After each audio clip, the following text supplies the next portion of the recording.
G'day guys and welcome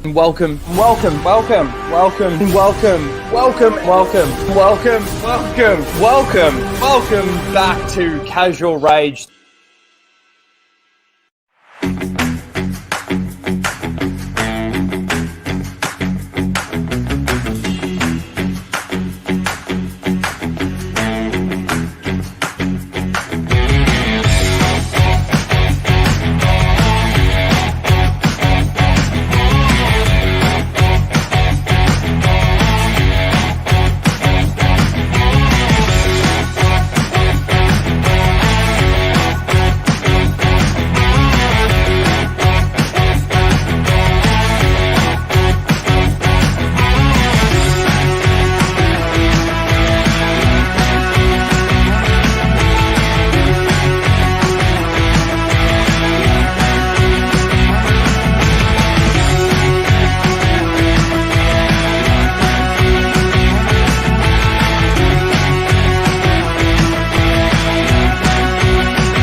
Excuse me, I'm Tim. And I'm Greg. Go fuck yourself, Disney.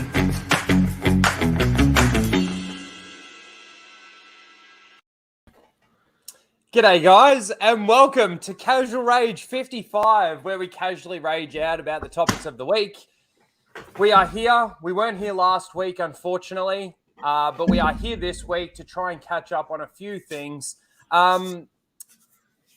Let me quickly say hello to my co-host, my friends. Tim, how are you? Open air lock policy. I'm great. How are you, Ryno?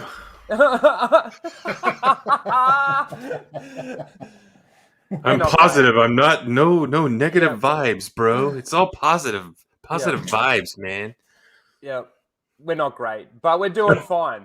But yes, how's things going for the channel, and what have you been up to? Oh man, I was gonna bring this up at the end, but I'll kind of talk about it now. It's like consistently, the 28-day update. It's like anywhere from 40 to 50 new subs, like every 28 days, and I think I can hit 15 by the end of the calendar year. So I can't wait to do it. Shorts are so weird because some you'll get 30 views on and some 1,500, some 500. So I'm doing a lot of those. I try to make them concise, to the point, and entertaining with pictures and all that. So yeah, I'm having fun doing it. I tried to create some during the week this week, but I just got too freaking tired and went to bed. But I'm off tomorrow. So I'm going to definitely work on some. And I'm going to do some shorts for my other channel too and try and build the subs, because politics are hot right now. Hotter than a skillet. So Tell me about it. Awesome. And Grand High Priest, how are you?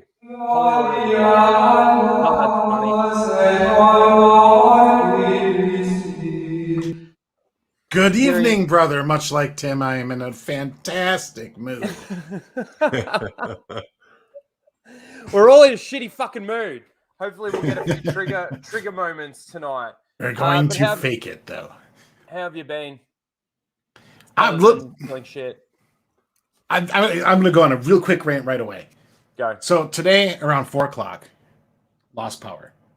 No reason given, just boop, everything turns off. 4 p.m. Like, oh, that's interesting.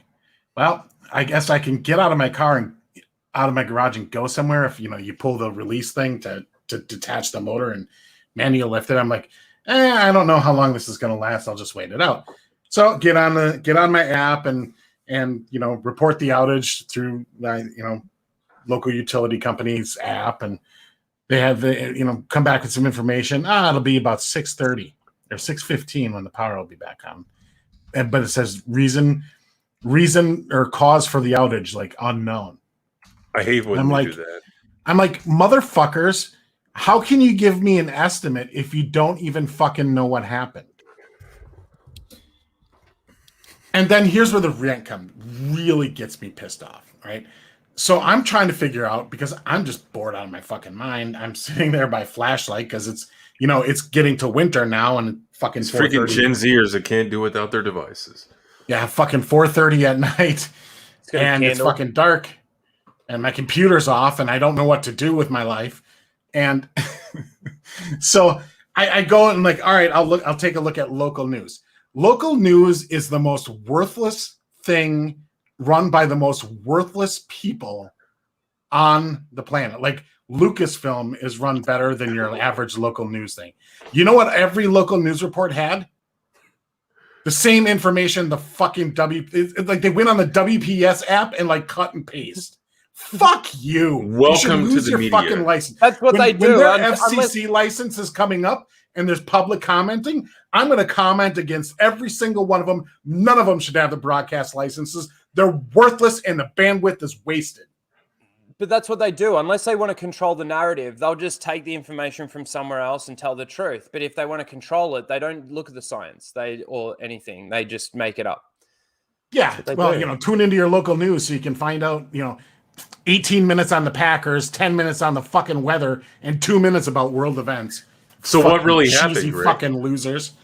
Still, no fucking, don't know. Remember the time, I think this was like a year ago, we lost power twice because first some moron did hit a pole that also took out cable. My cable went out too. But see, they texted me, the cable company, and said we have an outage in the area before I reported it, unlike the WPS. Well, check this out. A few weeks later, some moron was like hauling like a house or something, like one of those trailer homes, and they hit an overhead line and they pulled down 2 poles. We were out for like 9 hours that day. Those people, it takes a long time to put them fucking things back up. Those people should be sent to the guillotine publicly, executed. End of story. I think everybody Send them to the gulag. who was damaged by losing power, if you negligently take out a power line, you should there should be a class action lawsuit. Everybody who lost power should be able to sue you for $50 per hour loss of electricity. There you go. No bankruptcy protection. And then go to the guillotine until you fucking die. Let me be the one to pull the. I'm surprised cord. We didn't lose power last night here because there was a massive storm last night. Massive storm. I'm cranky. Lightning. That's all right. We can all be cranky together. It's okay. Let me quickly say hello to the chat. We've got No, I'm not done yet. I'm not done yet, sir. I got one more fucking thing. This wouldn't happen if we would stop wasting fucking money closing down coal plants, which fucking cost money, and fucking trying to power electricity with unicorn farts, and we bury the lines like we should have 50 fucking years ago. That's what's happening in China right now, believe it or not, too. They're shutting down coal plants in China. And that means manufacturing plants are going down because they don't have electricity, which means it's affecting the supply chain. The whole world's a dystopia, and we're all cucks for living in it without fighting back. Sorry, Ryno. Anybody else hear that music? I heard music. There was something weird going on. The smallest violin in the world, or no, it was actual music, and it sounded like it was going well with his rant. I don't know. It was weird.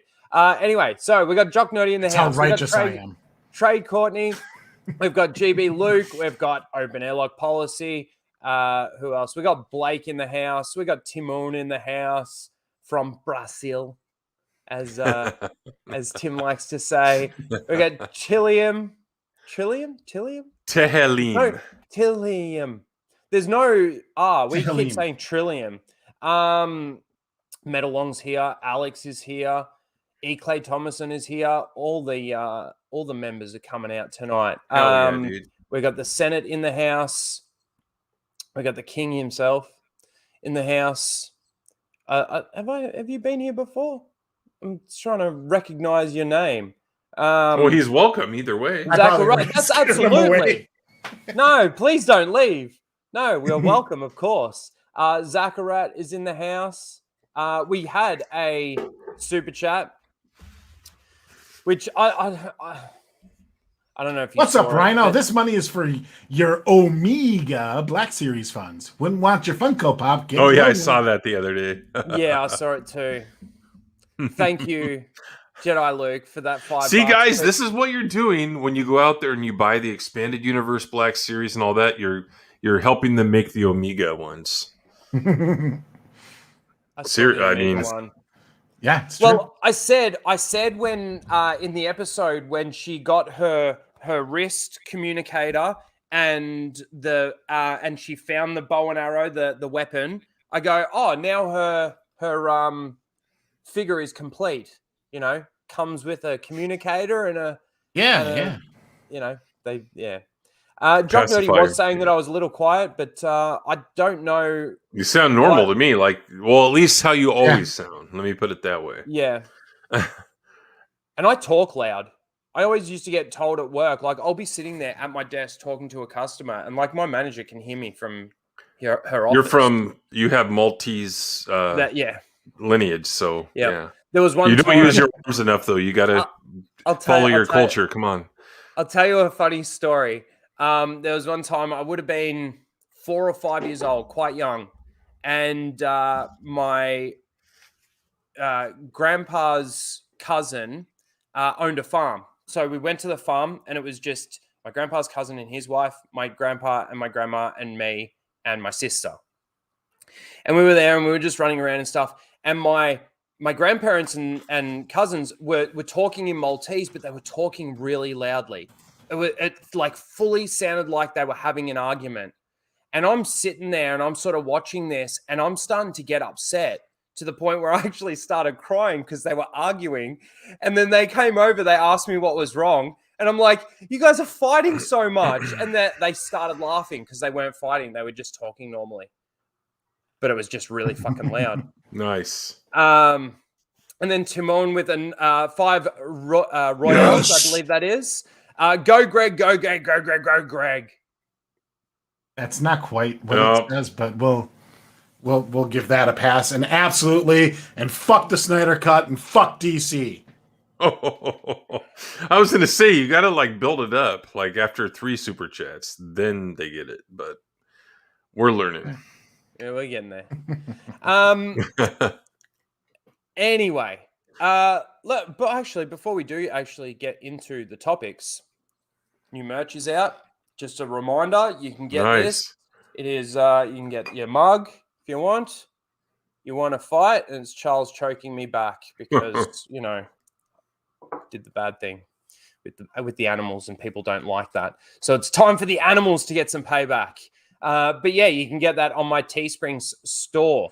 All right, let's get into it. So this week, there wasn't really much last week anyway. So like, even if we had have done a show, it probably wouldn't have been a long one, or not that I can remember anyway. Oh, there was. What was there last week? Well, first off, there was the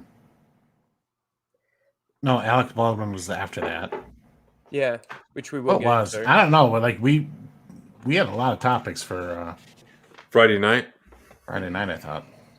Let's talk We about. talked about Anakin for a long time that stream because I went back and watched it. Because I'll be honest, I watch my own streams to learn like what can I do better and shit like that. So there's not very much. No. You're welcome to Senate. I sometimes do that, but I hate the sound of my own voice. So Really? yeah, I've gotten used to it a little bit more since I've been doing this. Obviously, because I got to hear myself. But yeah, I don't know what it is. I get sick of it when you know, when I'm back in the day when I made videos, having to sit there and edit and listen to the audio track over and over and over again. You're just like, God, self, shut up. Yep. Yep. All right. Let's actually talk a little bit about the Rust thing. I didn't bring up any articles or anything like that, but Okay. I haven't had a chance to talk about it yet. So I thought we'd talk a little bit just about it. Have you guys been keeping up to date with how this has been tracking? Like, it's been pretty controversial. Like, there's been more and more coming out about safety and this and that. What have you guys heard? I haven't seen any actual new verified information other than the particular brand of weapon it was. But even then it's a question of like how old it is. So I don't think they've really and they said they found the bullet fragment or whatever, but that's the only like brand new news that I've had. And both of those pieces of information are completely irrelevant to this situation, really. Like, correct. She got shot, and they know who did it. You know, what is the bullet fragment and all that going to do? But here's the thing: he is, you know, like Ryan Kittle made a video. He is trying to, and this was going on all along, all week long. They're trying to deflect from him. His buddies in the media are trying to cover for him. First, it's the girl. You know, hey, look, she all but poses nude, and hey, look, she doesn't have any training. Hey, look, her dad was like, she was a nepotism hire. Correct. She wasn't qualified. And then once they found out that assistant director, what was it, Dave Halls? Once they found out that he had been fired from a set before for safety, they went and they just attacked. Yeah, like 15 mainstream articles. Oh man, pieces on them. And I read a paragraph in one. Hold on, Ryno. I read a paragraph in one of them that said, "We are told that it is normal for the assistant director to be the last check and hand the gun to the performer." And here's the thing: I've been shooting guns since I was 11 years old. I think it was in 1987, 44 Magnum, first gun I ever shot, which is a great way to jump in. You are the ultimate person responsible. This guy's handed a gun, right? It doesn't matter if, it's a prop or I think it's a prop. If it's something that feels and looks like a gun and you're going to point it, especially at someone, and pull a trigger, you're the final check and you're responsible for making sure that thing. Like, I took gun classes many years ago, and the whole time the guy's carrying around a 25 and he's constantly like ejecting. There's nothing to eject, but it's a habit of his, and he's sticking his finger in the chamber. There's nothing in it. It's your job to make sure that your gun is safe. And that's what he failed to do because he doesn't understand guns. He's a Hollywood retard that doesn't understand guns, and he should. That's the safety check that they need. Not blaming other people. This is the thing, though, is like, okay, so there's so many factors about this. They were doing live target shooting, not live target shooting. What am I talking? Well, live rounds. Plinking. They call it plinking. They were just, okay, so they were plinking on set, which not on set, but away from the set after filming. And is that okay? No. Okay. Under no circumstances is that okay? No, because I mean, the way it's supposed to work, and everything I've read, is that the armorer, the person that's supposed to be in charge of weapons on the set, and more often than not, they're fully functional weapons, for realism's sake, that those guns are supposed to be basically secured by the armorer whenever they're not in use. And the only time they're supposed to ever be in use is during a live rehearsal or actual filming. So the idea is that you could just, check out these quote unquote props and just go plinking with them and then bring them back to the set when you're done. All the information that I've seen, and it basically it's going to come down to this was an unprofessional, sloppy, dangerous work environment because the people that were in charge, Alec Baldwin being one of them, created that environment. And while you're not going to get him for like a first degree intentional homicide kind of thing, but certainly I think you could get him for a reckless one based on everything that I'm seeing. And he should be, because he was reckless and negligent in his use. And even all that set aside, when you're filming and using guns, you're not even still supposed to aim, even after you verify that there's no ammo in it and there's nothing in the barrel, right? So if you're firing a blank, that the blank could push another projectile that's lodged in the barrel still out at a high speed to act like a bullet. Like, after you've done all those things, you're supposed to cheat left or right or up of the person that you're supposed to be aiming the gun at.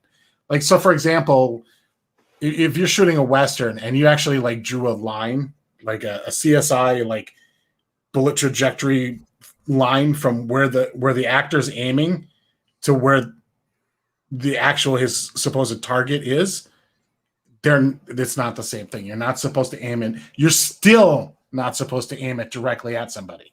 Is that what happened in The Mandalorian? Remember with the girl aiming? I was thinking about that when you said that, when I drew the line in that picture. I think that was a prop and not an actual but science fiction gun. So. Here's the thing, like, he's responsible, he's the producer, we can blame him that way, but just as like the guy holding the gun and killing someone would tell me he wasn't aware that they were plinking, period. If he knew that target practice was going on, you're hearing shots. You're going to tell me he didn't show up to the set until after they were done. No, he knew that it was a possibility. But what this also tells me, though, is that between the people that were plinking and the gun making it back to set and Alec Baldwin taking the gun and then it firing, nobody checked it. That's what it tells me. The person who's in the armorer didn't check it. The armorer didn't check it. The director didn't check it. The whoever, the safety person didn't. I don't know how it all works. Well, if they did check it and it still went through, then we're no longer in negligent homicide territory. We're into first degree intentional, like premeditated murder. Then, if you verified that, oh, yep, it's a real bullet. Here you go, cold gun. Yeah. I mean, that would be one hell of a thing. I don't think that's the case. No. I just think that this operation, and we pointed it out on another stream, I think on Monday, that it's really funny that a person like Alec Baldwin, the first person on earth to vote for, progressive tax system and spread the wealth and distribute the wealth and all these other things, when it comes down to operating his own business, his own production, his own movie, very cheap and very sloppy. And it's just yet another one of billions of examples of these people not practicing anything near what they preach. Yep. Just like, what's her name sewing the fucking directors or whatever in her fucking stupid gown for the award show. And then it's like, oh, hey, you own a production company. Oh, yeah, you hire like 80% male directors. Huh. Well, King Nemesis says the armorer was shooting cans. So that's if I true, believe that. Then that's new. And showing her cans. But then that's even worse. Because that means that she's gone out, she's loaded live ammo, she's gone out and shot some cans and everything, left live ammunition in the gun, and put it back on the set. That's even worse, if you ask me. If it was the armor, certainly the armor and the AD are, from what I've read, are certainly on the hook as well. But them being guilty and a party to negligence does not absolve Alec Baldwin. Like in this particular incident, you definitely can have more than one person held responsible for the death of one person and the severe injuring of another. Oh, but the thing is because Alec Baldwin checks the boxes that he checks, goes to the right dinners in Hollywood where they're fundraising, and puts the right money here and makes fun of Trump there. He's getting a lot of help from the media to turn this into. What's really disgusting is to turn it into something like, oh, we should feel sorry for him. Yeah. But see, he's a fucking victim. Yeah, but based on what exactly, that's what King Nemesis I think is getting at, is that Alec Baldwin is now saying, like, pointing the finger to her. Is that what you like? I know that there's a couple of videos that Ryan's done. I've been sort of keeping up using his videos to see what's been going on. But is he trying to deflect the blame onto the armorer by basically saying that she was the one that was shooting the cans and she was the one? I don't think he's directly. His surrogates are. Right. Like, he can't afford really to go out and do that because of the optics. but a whole lot of people on his behalf can. Now, because imagine you're a studio, right? And you got Alex Baldwin. He filmed he's going to be in your movie and it's not out yet. You have a vested interest in protecting his reputation. Yeah. Because he's in your movie.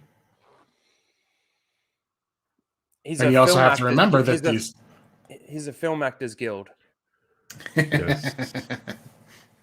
Yes, that's what it's called. He's a friendly athletic guy, right? I just want to quickly say a quick hello to Salshade. Salshade's the great artist that created this, and also the great artist that created this. The narrative's fucked. You can get both of those in my Teespring store, and of course, if you want any artwork done, reach out to Salshade. He's open to do some commission work. So, yeah, if you need anything done, let him know. I've had another amazing idea. He's actually, I'll let you all know, he's actually working on a thumbnail for Casual Rage right as we speak, which is going to be fucking awesome. I can't wait for you guys to see that. Are we in it? Yeah. Both of you two are there. Yep, you're my disciples. Remember, British Tim, I said that as soon as the thumbnail's done, I'm going to quit the show. Yeah. Oh, I remember the thumbnail now. Don't forget the remember. torch. Oh no, I can't change it.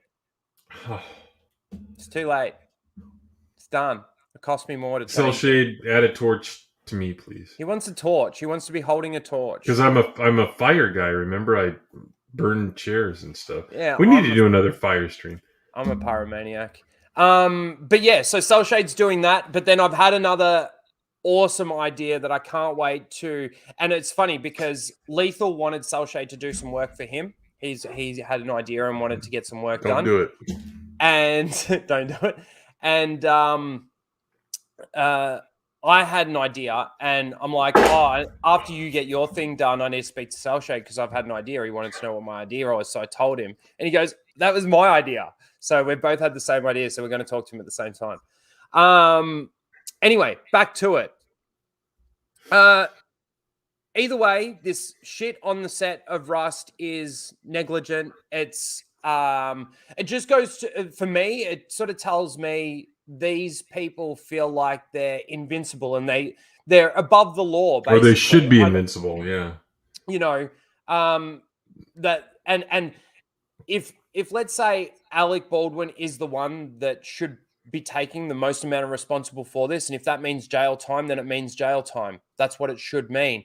But if he ends up becoming this protected species because he is an actor and because he's got some money and he's famous and he's got some pull, like that's bullshit. That's not right at all. No. At all. Well, when it comes down to it, too, in the world of Hollywood, people can get canceled for hurting other people's feelings. Then what should be the penalty for actually killing somebody? Well, yeah. But that person to them is no one. That's the problem. Yeah. But see, that's why there's a difference between murder and manslaughter. And there's differences between the way a person's killed and then the justice that's then done depending on the circumstances. Now, yeah, look, it might have been an accident, and it probably was an accident. But the amount of things that are adding up that were done wrong on set that led to this, people need to take responsibility for that. And who's the person at the top of all of that? The executive producer, Alec Baldwin. It's his fucking movie. It's his the person who pulled the trigger. The person who, well, not even that. It's the person that employed people and decided to forego the safety things as well. Yeah, well, both. Like, let's say Alec Baldwin wasn't the producer, and he was just a hired actor like any other movie. He's still responsible. He was still negligent in his own actions. That's what I'm saying. That's what gun safety is about. You have the gun. Period. Yep. Fuck Norris is in the house. Yes, I did see that. G'day, fuck Norris. But yeah, look, I just wanted to, like I said, touch on that. I didn't get really my thoughts out there, and I really haven't. We've sort of just gone over it. I think if I had to, I mean, obviously there's still a fair bit of investigating to go in this case, and I just hope that justice is served to whoever's responsible. It needs to be that way, or else it's exactly like Greg said. Where are the repercussions to your actions if you do the wrong thing? Yeah. Is this what we're just saying to people? Like, you can go out and accidentally kill someone, because whether or not it was an accident or not, if all the safety measures and if everything was done the way it was supposed to be done, it probably wouldn't have happened. Yeah. So it certainly was a preventable. It certainly wasn't a preventable accident. And I think those of us who've, like, you know, definitely those of us who've worked in like the corporate world, and because workers' comp and everything is such an expensive liability for a company, you know, you get all these safety talks and safety preaching and all and all this other stuff. You got to watch videos, you got to have meetings, and you got to do other that stuff.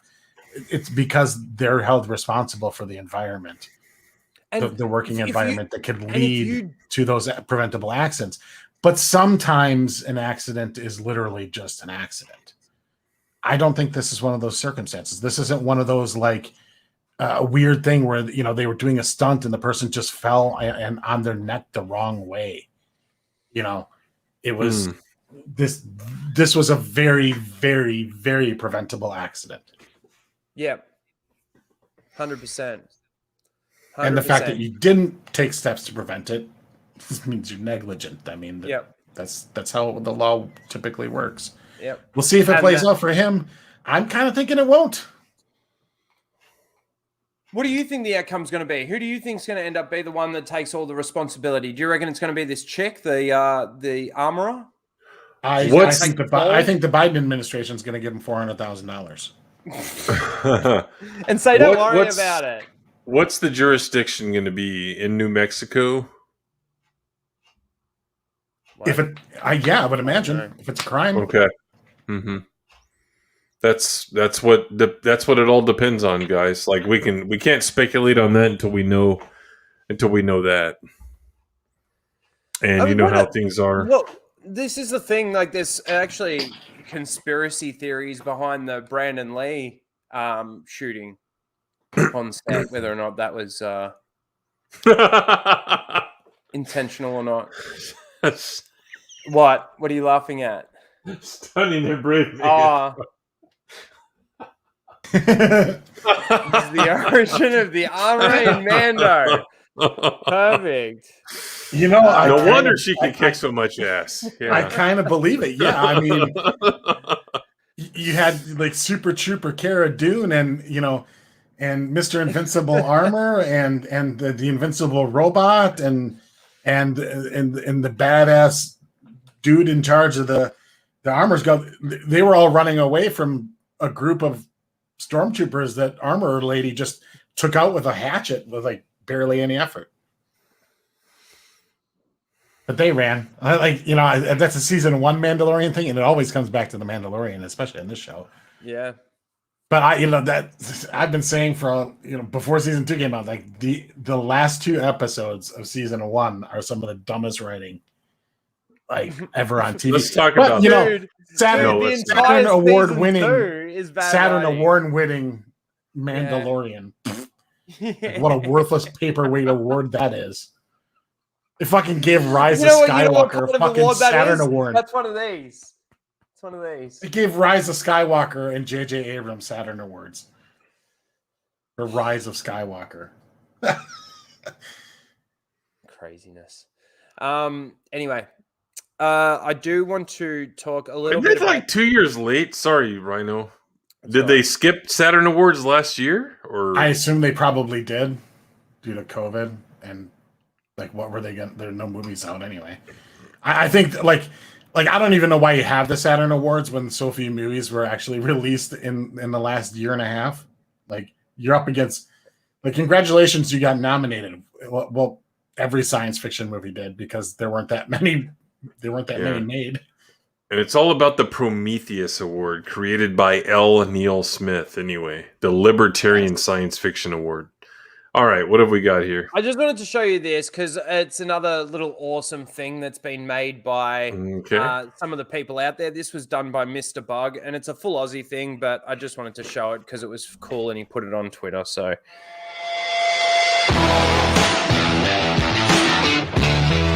that really loud? Yeah. I like it loud.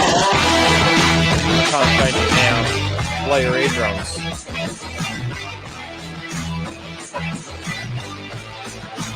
That's too small.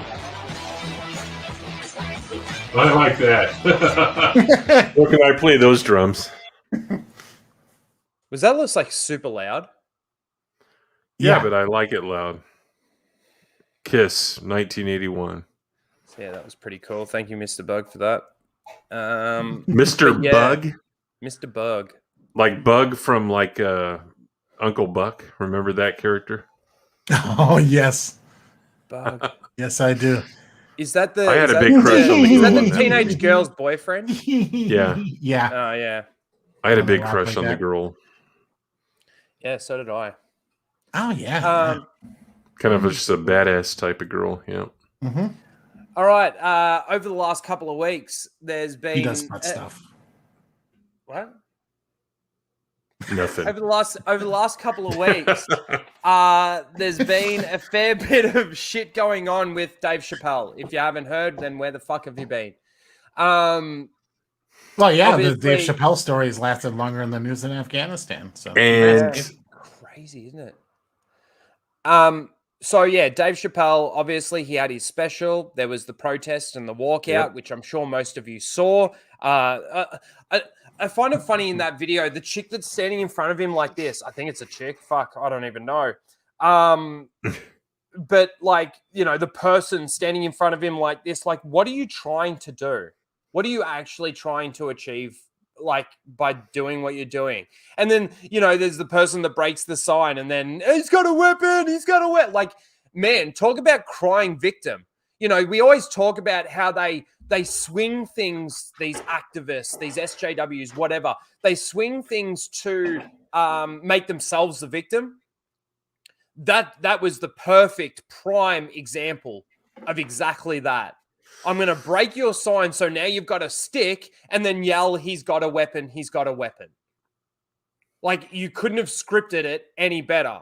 But then there was his they didn't mean he had a response. big dick either. What are you guys having a conversation without me about dicks or something? yes. Can't even understand what the fuck. Anyway, then Dave Chappelle, obviously, I think in the closer, he even mentions, like, this is the last time he's going to talk about it. This is the last time he's going to take jokes about it and everything. He's just going to say his piece and he's done. Now, he does cover it on this. I will say, though, through this, he's not really telling a joke. He's just addressing it. And just because he happens to be a funny guy, there are some funny moments within it where you do have a little bit of a chuckle. But we'll have a watch of it. What do you like? Just quickly, what are you guys' thoughts on everything that's been going on with this? One sentence. I am going to support Dave Chappelle wholeheartedly by continuing to subscribe to Netflix. Greg?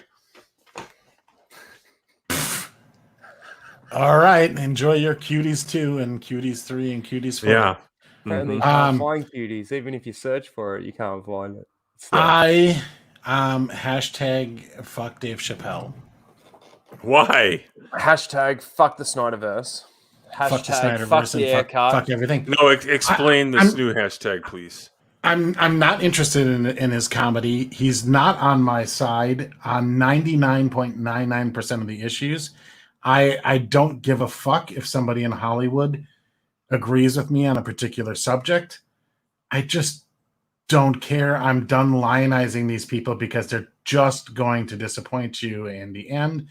And, you know, he basically said in his closer, like, yeah, I'm not going to make fun of trans people anymore. Did he say that about any other group? No. So he's bending the knee, but not bending the knee. Like,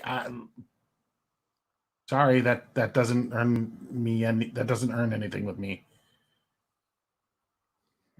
That does nothing for me. Like, if you're basically agreeing that you're going to be hands off, you're not going to tell jokes about that particular group of people because they pitched a shit fit. No, but that's not why you're saying it. That's not why he's saying that this is the last time that he's going to do jokes about it or whatever. Then why? I think it's more because it's kind of like, well, I've said everything that I need to say. There's nothing more to say about you guys and joke about with you guys. That's convenient. Are you kidding me? There's no more jokes that can be made. I don't know about the trans community. Are you fucking kidding me? It's not worth it. Let's do some right now. It's not worth it. No, I'm not. I'm not a comedian. But what I will say is, like, then where's the statement? Is he not going to do any more Jude jokes? Is he not going to do any white guy jokes? Yeah, I don't know. Did you hear about Italian jokes? I mean, you know what the greeting is on, like, the well wish, like Merry Christmas on Trans Day, like their holiday? Go fuck yourself.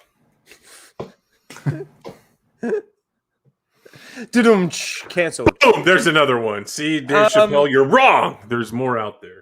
Yeah, there's a ton more to be made fun of because their ideology, gender ideology, the maybe not some trans jokes would be over the line, but like you're not going to touch any of that stuff because of the pressure you're getting and all these other things. Then you are bending the knee.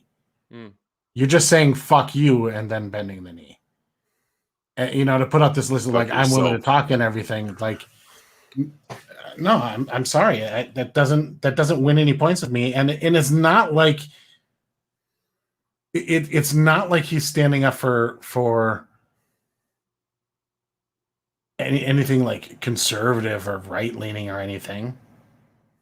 But this is the thing. So like I like he's not, not an ally. I understand that, and I understand that we live in this day and age where it's like, which side of the aisle do you stand on? Who do you ally with? All of this kind of thing. Does he need to when he's doing comedy? Does he need to actually, like, we obviously know what side essentially of the aisle he sort of stands on based on his jokes, but does he need to, behind the scenes, he's fighting, I guess, his own fight, but I don't know. It's kind of like, when we say in like Disney Star Wars, do you need to use it as a platform to put in your identity politics, all this other kind of stuff? But does he need to put identity politics into his comedy? Like, he can talk about it and joke about it, but does he have to stand there and say which side of the aisle he needs to? Well, no, he doesn't. But like, unfortunately, in the world of comedy, like so your categories of jokes and subjects to talk about, right? If you're not going to touch race, you're not going to touch gender, you're not going to touch this, you're not going to touch this, and you're not going to touch politics. Like, you end up being a pretty bland. I understand. Comedian. Yeah. Like, if you're not talking about relevant things, because generally that's what most comedy kind of dips into. And I think you could definitely touch politics and but take shots at both sides. I liken Dave Chappelle as a bit like to me he's like a Bill Maher, right? On occasion, Bill Maher makes a very good fucking point, and it's like, oh man, he's starting to sound based. And then 5 seconds I've said later, this before, Greg. It's a diatribe of 100 fucking dumb shit. Turn that wheel to the left. Yep. Right. And I think Dave Chappelle is likely going to be one. Do I think Dave Chappelle should be canceled? Absolutely not. I don't think. No. Like, I'm not supporting cancel culture, but I'm not going to dive in front of a fucking. I'm not going to dive in front of a moving car for him. Like, fuck him. He ain't going to do that for me. He's one of those people that probably behind the scenes wants, oh, geez, I didn't get vaxxed, so I should die. Yeah. Or like, for all we know, who knows? But like he hasn't earned that from me. Like why? Because he's a comedian, and I just don't like that in our world, in our in our fellowship on on fucking Offense. YouTube or or in politics or whatever, we get so enamored by celebrity people that agree with us on like a couple things, and then suddenly we fall in love with them, and it's like they're none more prevalent than Gina Carano. Gina Carano is definitely one, like probably apparently the top one in this. Apparently, but based on what I'm seeing from some fans out there, Gina Carano's politics will save Star Wars. Yeah. Yeah. Yep. Like, okay. Not her piss poor acting and nothing. And not the character's piss poor development or what development. Yeah. Complete flip 180. Yeah. But no, because Gina came out and said what she said, and now she's been fired for saying those things. I like Gina Carano. I've said this before. Right, I like Trey. Gina Carano as a person. Huh? Trey's spot on. He went after Candace Owens hard last year Dave Chappelle. over George Floyd. Mm. But this is the thing, though. There are going to be some things that you agree with. There's some things that you might think like that is fucked. You shouldn't have said that. But to say that the guy's got to be cancelled because he shouldn't have said it, because no, but we're not saying no. I'm not saying that. I'm just not lionizing him. Just the same as I wouldn't lionize some other random dude that happens to have the same, right, politics as me when it comes to trans people in sports. Just pick a trans subject, right? So why would I treat him differently than my neighbor upstairs? Like, would I get super excited if my neighbor upstairs came out and said, like, "Hey, Greg, I agree with you." Freaking guys that are now women should be able to compete in women's sports. Like, I agree with you. I wouldn't be like, "Yes, my neighbor fucking agrees with me. She's the greatest." Yeah. Like, no, I'd just be like, "Yeah, like you should agree with me because I'm right." I just like I'm not going to rush to defend somebody who would throw me under the bus in a second on any other issue and probably turn right around and cancel me at a drop of the hat. As much as I don't like cancel culture, I'm not going to protect these people because they're not worth protecting and they're not on our side. Man. They're not on my side. Now, I just I love Trey's takes. I did hear this rumor. It has resurfaced. Let me give you one tiny piece of evidence that will prove that this cannot fucking happen now. Do it. She said it herself. She left the union.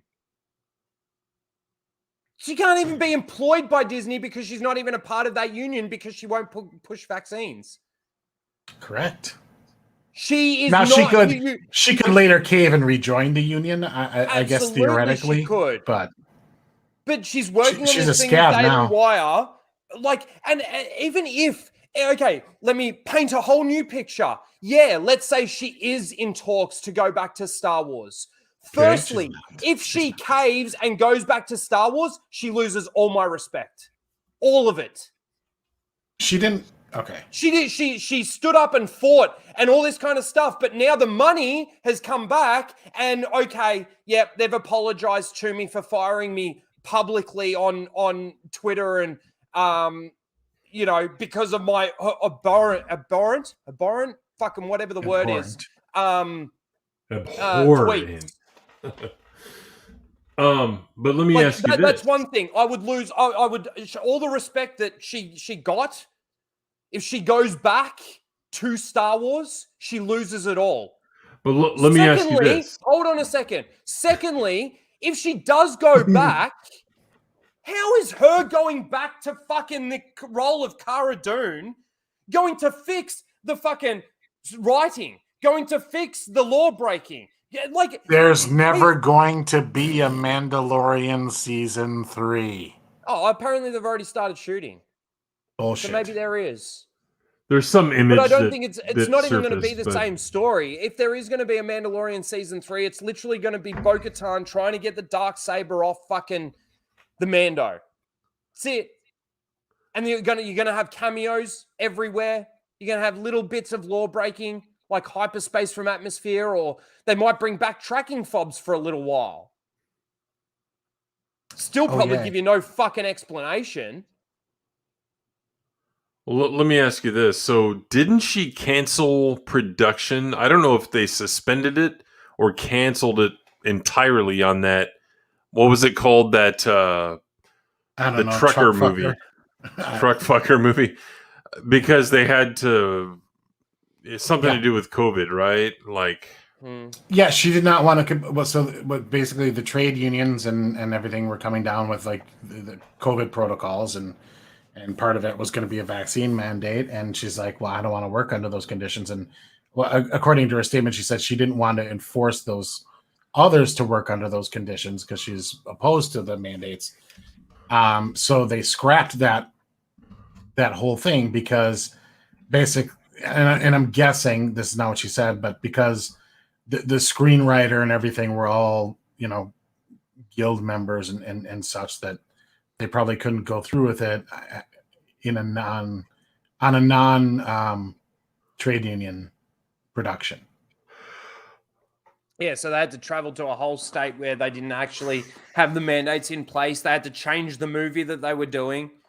I just don't understand how somebody can know the information that we know and still believe when somebody comes out with a dumb fuck take rumor, because my sources, I can go and ask Tomato Sauce. You guys call it cap shit.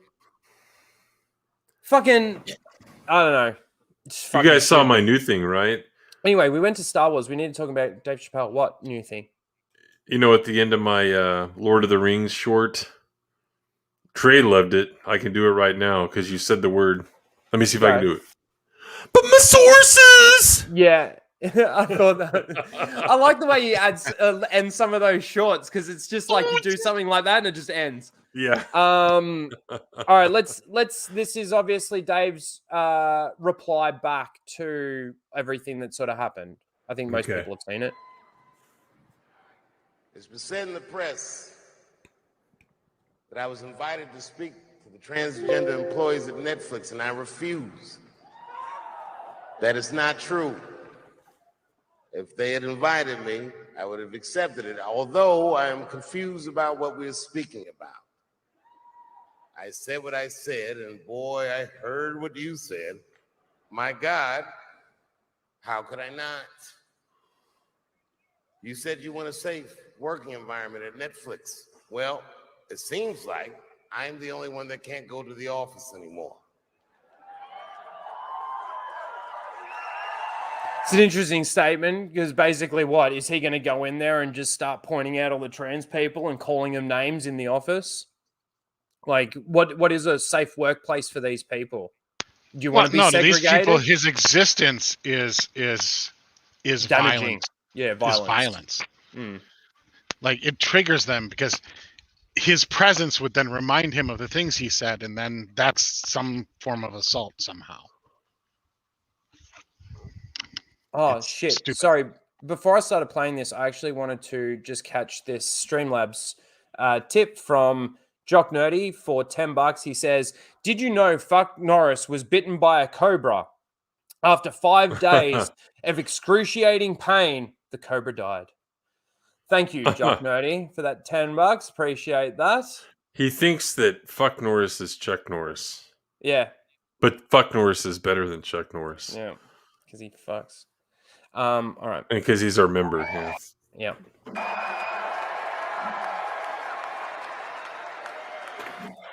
I want everyone in this audience to know that even though the media frames this, that it's me versus that community, it's not what it is. Do not blame the LGBTQ community for any of this shit. This has nothing to do with them. It's about corporate interests and what I can say and what I cannot say.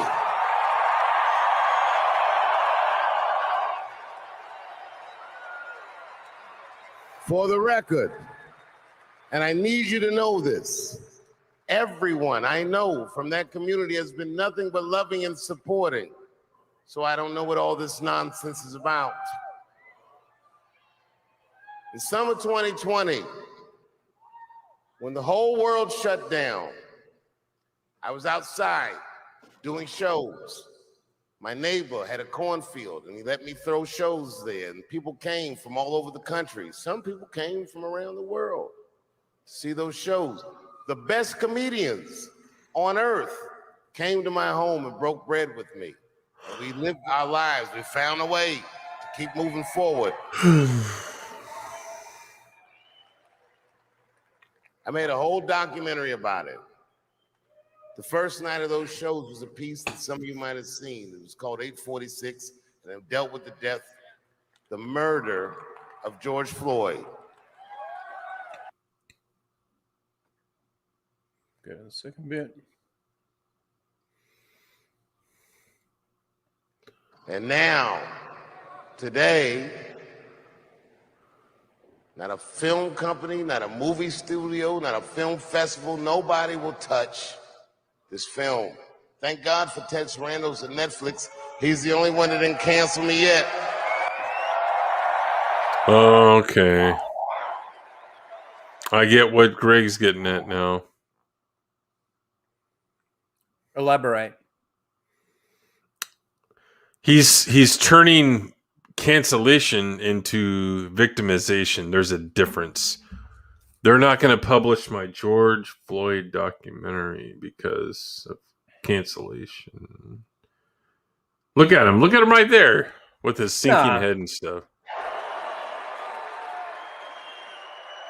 To the transgender community, I am more than willing to give you an audience. But you will not summon me. I am not bending to anybody's demands.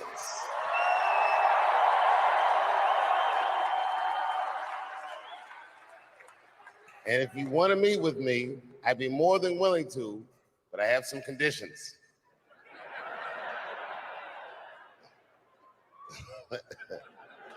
First of all, you cannot come if you have not watched my special from beginning to end. Don't come. Well, that's a fair point. I think you need to have watched it. I think you need the context of it. You must come to a place of my choosing and a time of my choosing. That's arbitrary. And thirdly, you must admit that Hannah Gatsby is not funny. Now, I don't know who Hannah Gatsby is, but somebody who's not funny. If you pause for a second, like you said, it's arbitrary. I'm just saying that the time and the place. Yeah, but here's where I'm going to disagree. Because remember with Gina, when you know she said that they wanted to do these meetings, right? Oh yeah. And what these meetings turn out to be when they're arranged by them and timed by them it's not a dialogue. It's you go in there and you get berated by 50 pink hair weirdos for 3 hours. You barely get a word in edgewise, and you're expected to then submit at the end of it. That's what these sessions, these so-called sessions that they have, that's what they're designed to do. So from a strategic standpoint, it absolutely makes sense that, like, for him to put those kind of stipulations on. It's like, no, I'm not going to walk into one of these fucking stupid sessions where it's going to be like 40 on 1 and you guys are just berating me for the entire time. Because I'm not willing to participate in that. That's pointless. Do that, guys. 2.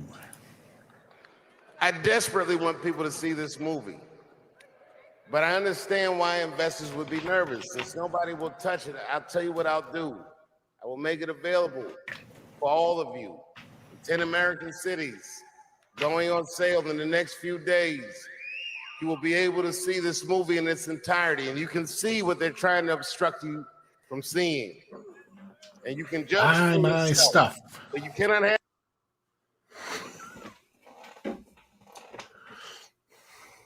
All twos so far. I win. What did you say, Greg? Did you say stop? I win. No, he said buy my stuff. Oh, Have this Buy my conversation stuff. and exclude my voice from it. That is only fair. You have to answer the question, am I canceled or not? Then let's go. Thank you very much and good night. Now, see, here's what standing up to cancel culture is versus whining about cancel culture. And whining about cancel culture is just, this isn't fair. You guys should not do this to me. And standing up to cancel culture is saying, fuck you. I'll go around you and sell my shit direct to the public. I'll set up a website if I have to, and then I'll make a shit ton of money that way. And I'll still be able to book all the comedy specials I want, and I'll just do it myself. And particularly a person of his stature and income, he more than most, and name recognition, has that ability. Now, is he going to make as much as he would have made with the Netflix specials? Fuck no, because and people say this, and again, I'll stick up with Dave Chappelle a little bit here. Is that they're like, oh, the fucker makes $20 million a fucking special. Who cares? Like, okay, from Netflix, look at what they're spending on all the other shit programming that they're putting on Netflix or Paramount Plus or Disney Plus, right? One 30-minute episode is costing like $15-20 million to produce. Yeah, basically, because look, the revenue he gets from the ticket sales can afford the venue, pays for the venue that he's doing the special in, probably pays for all the camera crew and all that other stuff. So basically, your expense is literally just his paycheck. So $20 million compared to what they're spending on other content is actually dirt fucking cheap. Especially considering the views per dollar that they're spending. It's one of the most profitable things that they have. But he is in a position to basically say, fuck you, I'll just sell it direct. And if he were really truly standing up to cancel culture instead of kind of going, why don't you like me? That's what he'd be doing. He'd be saying, fuck you, I'm selling it direct. I'm not going to do another Netflix show. I'll film it myself at a venue that I'm already going to be at, doing a special I was already going to do, right? Because his routines, the way comics, when they do their specials, is like, they don't come up with brand new comedy the night of the special and then debut it. They practice that shit on the road. That's part of their road routine for months, if not a year or so. Like, I can tell you for sure, like George Carlin, I went to see him multiple times. I went to him, and he definitely, the last time I saw him live, he was rehearsing and refining the shit that was in his last HBO special. That's generally how it works. In other words, Greg is saying this is not Dave Chappelle's white knuckle. Yeah, basically. I just wanted to bring this up because, again, obviously Blake's telling us that Hannah Gatsby is an Australian. I didn't know that. Hannah Gatsby compares lesbians to unicorns. I wonder if this was coming from a straight man, or if like Dave Chappelle made a joke comparing lesbians to unicorns, if then he'd be called like trans, not lesbian phobic or whatever it is. Let's see. I just want to play a little bit of this. On the full Aussie. Tell Ryno, that's me. I mean, tell Lethal you found your next interview on the full Aussie. Yeah, right. Tell him you got a hot lesbian to interview. Yeah, it is a bit painful. Is that a laughing track? No, I don't think so. I think it's just people giving sympathy laughs. No, and the funny thing is when Chappelle came out with that line, and I think it was covered by a number of YouTubers, they pointed out that the funny thing is, like, if you go to Rotten Tomatoes and look at her comedy special, it's like 100% fresh from the critics and 26% audience score. And it's the exact reverse for Chappelle, pretty much. Yeah. Yeah. That and that right there tells you exactly what you need to know about whether or not she's actually funny. Well, Yeah. this is the thing. You don't know. Actually, now that I think about it, they could have put a bit of a laughing track over the Oh, yeah, for a TV special, special. absolutely. Yeah. There could be nobody in the crowd actually laughing, but I'm Oh no. sure more. there are. Yeah, I just want to see how she compares unicorns to lesbians.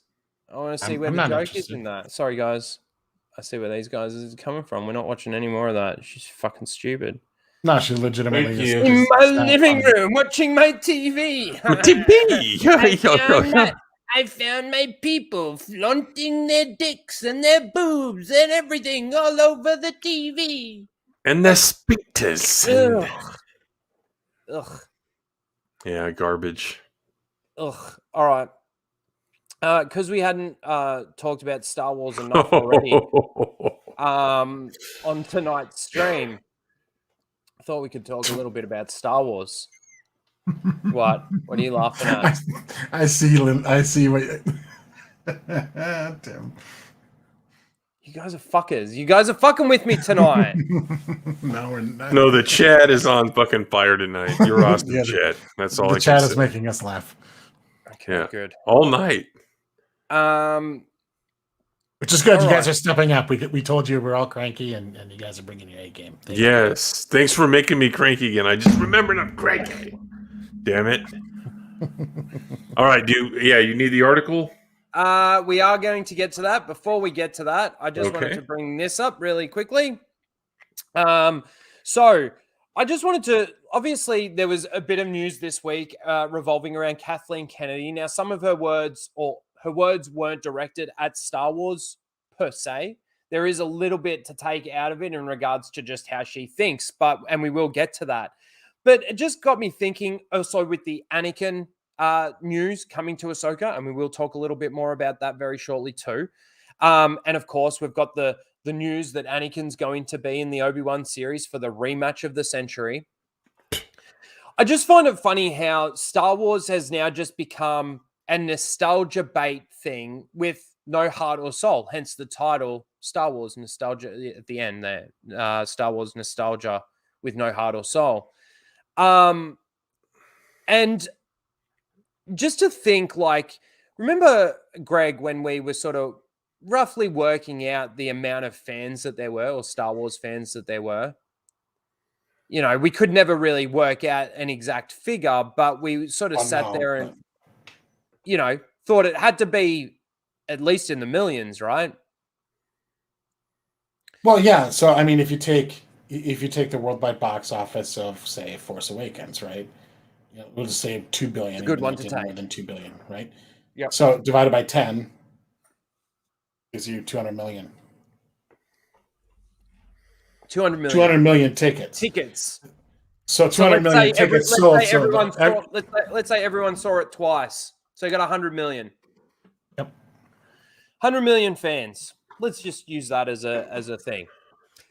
You got 20K views, 20K views, 19K views. We're going to watch this one. 54K views, 25K views, 30K views, 46K views. Now, I would expect the Star Wars channel back when it was like Star Wars that, like, if they were pumping out good content and they were pumping out as often as they are even now, there'd be a lot more interaction with this channel. 20,000 views isn't a lot. I mean, don't get me wrong. I would love to get 20,000 views on a video, but in the sphere of Star Wars, it's not that much. And again, everything that they're going off is nostalgia. You've got, and it's all Lego at the moment. You've got this series, which we did have. I'm pretty sure we had a look at that one, Terrifying Tales. But now there's this one. It's just called Of the Dark Side. It's a minute long. We're going to actually watch this now. And I just find it funny how they can't get away from the nostalgia of Star Wars, but not only the nostalgia I mean, of it. is it Hannah funny though, or like Chappelle funny? Well, it's neither. It's ironic funny. The troopers set the mood the second you walk in. And I got 'em all. Storm, shore, scout, snow, death, even my own creation, the Skello Trooper. Is that Poe? The power of the dark side of the dark side of the dark side of the dark side of the I'll dark show you, dark side. Excuse me, Mr. the Hut? I might be able to fix it. I highly doubt that. All right, go ahead, kid. So what do you say?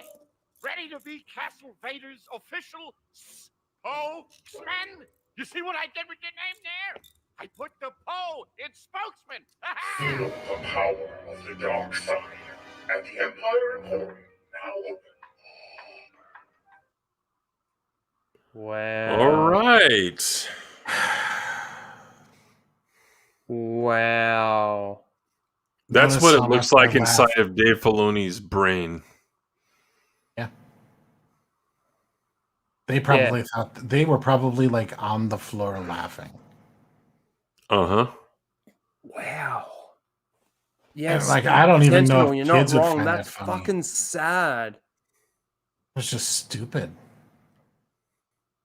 That's I wasn't expecting it to be that bad. But again, like, you know, bring Poe into this Lego story, but it's got to have Vader. It's got to be on Vader's it's got to be set in Vader's castle. It's gonna have Jabba in it, and although, like, what the fuck is with that voice? Like, that's Yeah. Fuck Norris is like, how is his voice that high pitched? He's like 3,000 pounds. well, it's like did Jabba the Hutt become like a used car dealer? He got kicked in the balls. Yeah. He's not balls. Yeah, that's just weird. I don't even know what to say about that. Like, you know, there's obviously all their live action stuff. You know, there's Obi-Wan coming, there's the Book of Boba Fett coming, there's Ahsoka coming. Apparently there's like the Acolyte, there's a Lando series, there's a heap of shit coming. And They can't even get the comedy right. But not only that, like, I look It's at not even look at funny. this Lego stuff. If they were None of moving this shit's away, funny. if they were moving away from the sequel trilogy, do you think they'd be doing Lego stuff with Poe Dameron? Well, No. that's just 1 in 8,000 examples of how they're not moving away from the fucking trilogy. Yeah. Like, I think the real big case in point is the fact that they're having a book where Luke and Lando are looking for Exegol. Like, that's a pretty big hint. Yeah. That they're Yeah. not moving away from the sequel trilogy. Yeah. Yeah, I the don't- Lego thing. The Lego thing could just be that the guy who is working on it has a crush on Poe. You know, it could always be that too. Could very well be. He was one of those people that was shipping Yeah, Poe and Finn. and themselves. Yeah. Well, yeah. Yeah, that's not Jabba, by the way, if you didn't know. That's Zero. Oh, I don't whatever. give a fuck. Zero the Hutt. Fine. Zero the Hut meaning zero. Yeah. Zero the Hut. Okay. Yeah. But Hutts are supposed to be threatening, menacing gangsters, not used car dealers. Zero also got killed. In the Clone Wars. Not in Lego continuity. It's a multiverse now. Yeah. Metalong, you're right. It could have been a Patton Oswalt. You're right.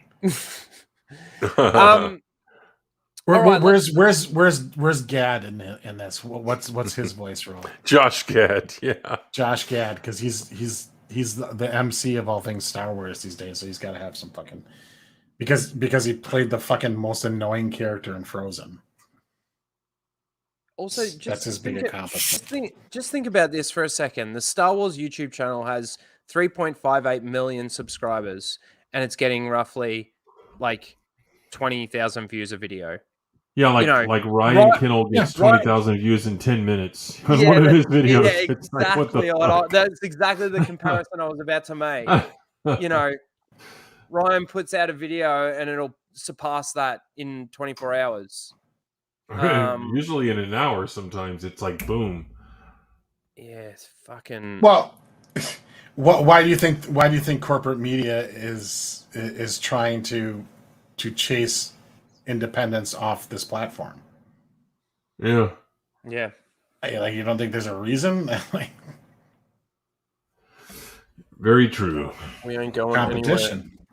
Anywhere. All right, let's get into it. Let's get into one of these articles. Let's do. Oh, good. Are you gonna pull it up, or am I gonna pull it up? You can pull it up. We'll do the Cassie I'll one. pull it out. We'll do the Yeah. Cassie one. You pull it up, I'll pull it out. All right. Okay, now before you should bring it up, but I will. We're going to show this first.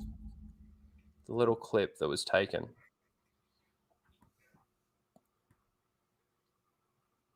Now, if you didn't see, I did do a video on it. It is a 20-minute video. I did watch the entire interview. It's 57 minutes long. It was torture to watch, but I watched it nonetheless. She doesn't, again, talk directly about Star Wars. She does talk about things and producing and doing things in today's day and age. But did I miss shit? Let me play this and I'll find that super chat. Sorry, Timon. Is it on Streamlabs or was it on here? I'll play this. You know, there's always going to be people when you make something that's somewhat controversial that are just flat out not going to like what you're doing. Right. And we didn't make the movie for them. That's ultimately, if that's their response, is to just cut it off and not even try, you know. All right, we will come back to that. I did find it. Sorry, Timon. For 5 Royales, he says, cancel culture happened in BR today. What's BR? Brazil. Oh, Brazil. Sorry. Thank you. Volleyball player got fired from his team because he complained in a very mild tone about bisexual Superman. Thank you for finishing that. Yeah, whatever. See, this is the thing. It's kind of like, I don't know if anyone has heard because it's cricket, but there was a cricketer here that pretty much wasn't allowed to play because he didn't kneel for Black Lives Matter before the game. And it was actually put almost in the cricket legislation that all players have to at least show some sign of respect to Black Lives Matter before a game, whether they kneel or stand there with the fist in the air or something. But yeah, and that sucks. But I mean, honestly, on the world stage, if you're a cricket player, you kind of canceled yourself. But if you're in India, they make fucking shitloads. Here's what's interesting. Here's what's interesting. Thank you, Timon. I'm sorry I missed it. Yeah, sorry, Timon. Think about like 1,000, 1,100 years ago, there was a certain entity that would have had you punished and executed for not kneeling and bowing, right? And now we have that 1,100 years later, only it's a completely secular organization, several organizations that want to do that. If you don't kneel for something that has nothing to do with a divine being, it's pretty hypocritical on the type of people that support this bullshit. Well, yeah, it very much is. It is kind of a religion. That's yes. the funny thing. It's a cult. It's a cult. Yeah, it's the funny thing about it is these people were the first to deride any sort of organized religion or anything like that, and like the first to be like, oh no, religions are the reason that all wars have been started. It's like, oh really? No, there was no fights over land. It was just religion. Okay, yeah. Right. Like I'm sure like land and who controlled the resources and everything had nothing to do with it. It was all religious. Okay. But they behave in the same way. It's just they just don't call what they worship God. It's just a label. Well, that cricket player ended up apologizing, and he's going to, kneel now. So, And honestly, the only cult that anybody should ever join is the Holy Order of the Jedi. Very true. Very true. Okay, so we watched this clip from Kathleen Kennedy. She wasn't talking about Star Wars specifically. She was talking about the movie The Color Purple, but if you watch the whole thing, it's definitely the way she feels. You can see that when she says it, there's almost that little bit of spite behind it, and you can kind of pick up on that. Even from this clip, you can pick up on that. So whether or not she's actually directly talking about Star Wars or not, I'm sure she's got it in the back of the back of her mind when she's saying it. But there has been an article that did come out from Bounding Into Comics. Yes. And we might just go through it. I don't know if there's going to be any extra context from what we already know or anything, but let's see.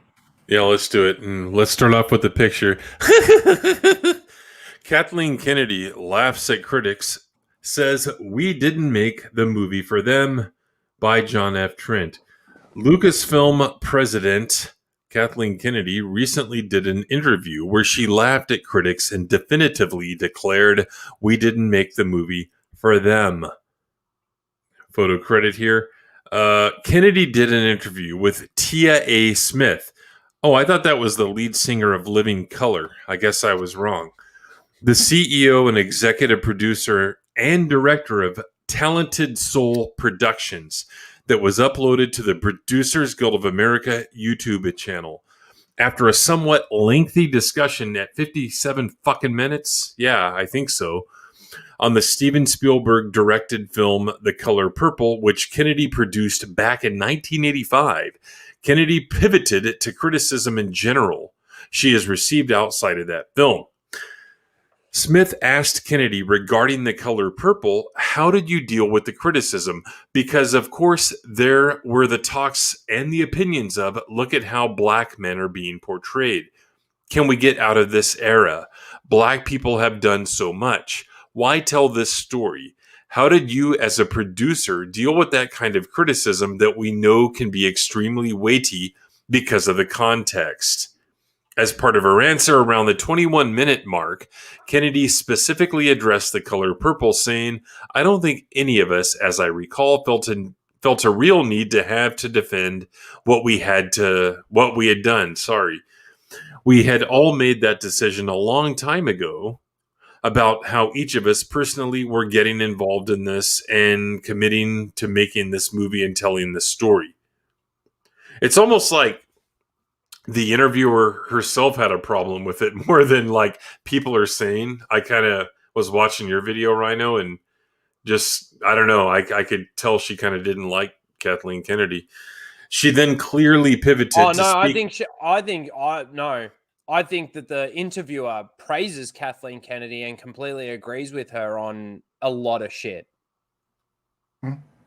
Okay. She is a typical purple-haired, half-shaved head SJW. The other chick. Well, and then, but getting to this article, I don't know if she clearly pivoted to speaking in generalities about criticism. I didn't catch a deliberate pivot. She did. I clipped a bit out. She specifically says, it's a bit like today, where people criticize things before they've even seen it, before it's even come out. She clearly shifts to talking about what it's like today, especially in the Q&A section. And that's so funny. The chick goes, "There's so many questions. We got so many questions." She asked 3, and then ends the stream. That's the video. typical. There's always going to be people, when you make something that's somewhat controversial, that are just flat out not going to like what you're doing. I think she said this before, like in past months or years. This seems very familiar, and we didn't make the movie for them. Ultimately, if that's the response, is to just cut it off and not even try. And so often, especially, you see it today, criticism like that sometimes comes before people have even seen something. So there's where the pivot was to That's it. You see it today. Yeah. They haven't even experienced it. It's just something that they might have heard, or they're jumping on the bandwagon of something that they think they might believe. I don't know what you do about that ultimately, she said. And look at this. Look at these buddies. Mm-hmm. It's photoshopped, right? Or it's a stand-up. She's actually standing next to Frank. It's the executive and the person she hired. In the real photos, she's actually standing next to Frank, and he's standing next to Dave. And they just like folded the picture. Yeah. Yep. Right. I don't know, like Civil War. I kind of, this is going to be a hot take here, but I kind of a little bit agree with some of what she's saying. In that, with The Color Purple, a movie like The Color Purple, right? If you get people out there that are just saying like, you shouldn't be making this and everything, I don't want to see this, and like at some point you just got to okay, but a bunch of people do, and you know, if you don't want to go see it, that's fine. We didn't make it for you. We made it for these other people. I think it's quite a different thing when you take an established property and then you have that attitude, something that you didn't initially create and nurture to the point where it was a popular success. So The Color Purple is very different than the movie Star Wars. Like she was involved with The Color Purple kind of from the ground up, producing it as it was being made. And if people were criticizing it, like for the reasons like, oh, we don't like the way can we get out of the slave area? Can we get out of this era where that's the only thing that black people are in? They can say, well, if that's the way you feel, like, I don't know what we can do about that. We're still going to make our movie because it's a story we want to tell. And like The Color Purple it's a period piece. It's from a novel. Right. And it's actually, yeah. And to think it's kind of a boring movie, but it's not. And to think that Steven Spielberg would either turn it down today or not do it today, or they wouldn't get a white straight male to come in and make it. Look, I don't have a problem with a person's real life experience, a person of color, it's real life experience coming in and directing a movie that's a period piece, and they can bring a lot to the table. But it's not to say that a white person can't learn from history and can't imagine what things were like back in those days and bring that to the screen. Well, right, because any human being that has empathy can place themselves in the shoes of a character and feel the emotions. Like they may not have a real world example of it, like, but for period pieces, nobody alive does either. Like those people are all long gone. Yeah, it happened a long time ago. But back to this, like when it comes to these things, like she does have a point. Like if people are going to jump out and say like, this is terrible, I'm not going to watch it and everything, like I guess what do you do?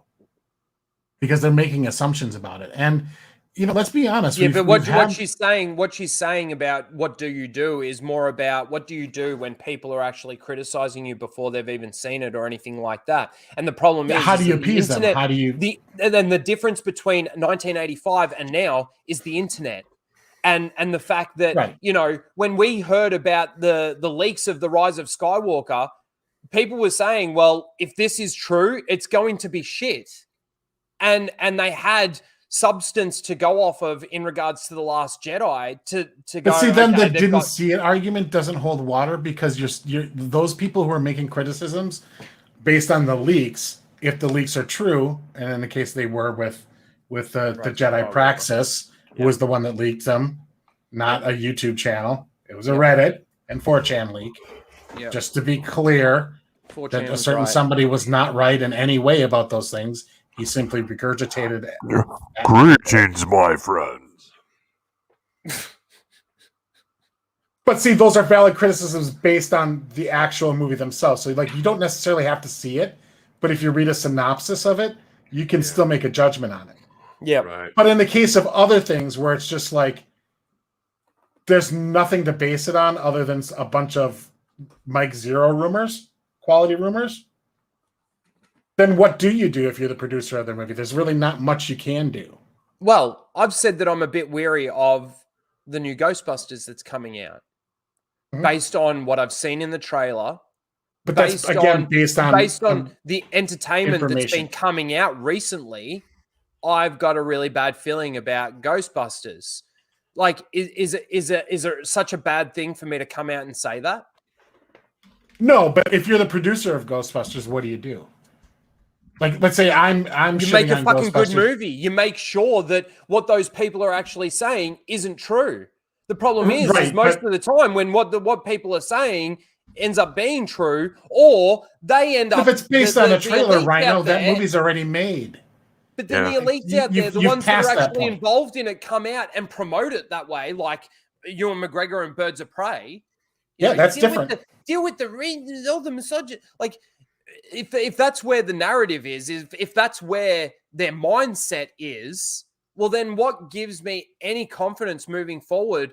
I will sit here and criticize your shit before it comes out because of the information that I've already got. And you might very well be 100%, 200% in the right and perfectly justified in those criticisms.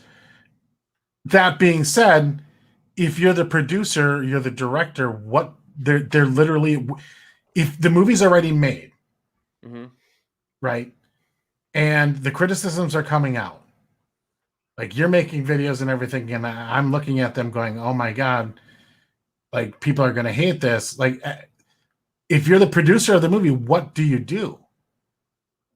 just basically, the best case scenario is you shut up, promote it, the movie in as positive light as possible, and hope people actually turn out to like it. But other than that, there's nothing that they can do. And I think that's part of her point there is like, what course correction can they make at that point? There's really nowhere to go. It's just like once you're that far down the road, it's very unlikely that you're going to be able to make drastic changes. And sometimes you just got to go with what you got and make the best of it. And sometimes it works, sometimes it doesn't. I will say that I think this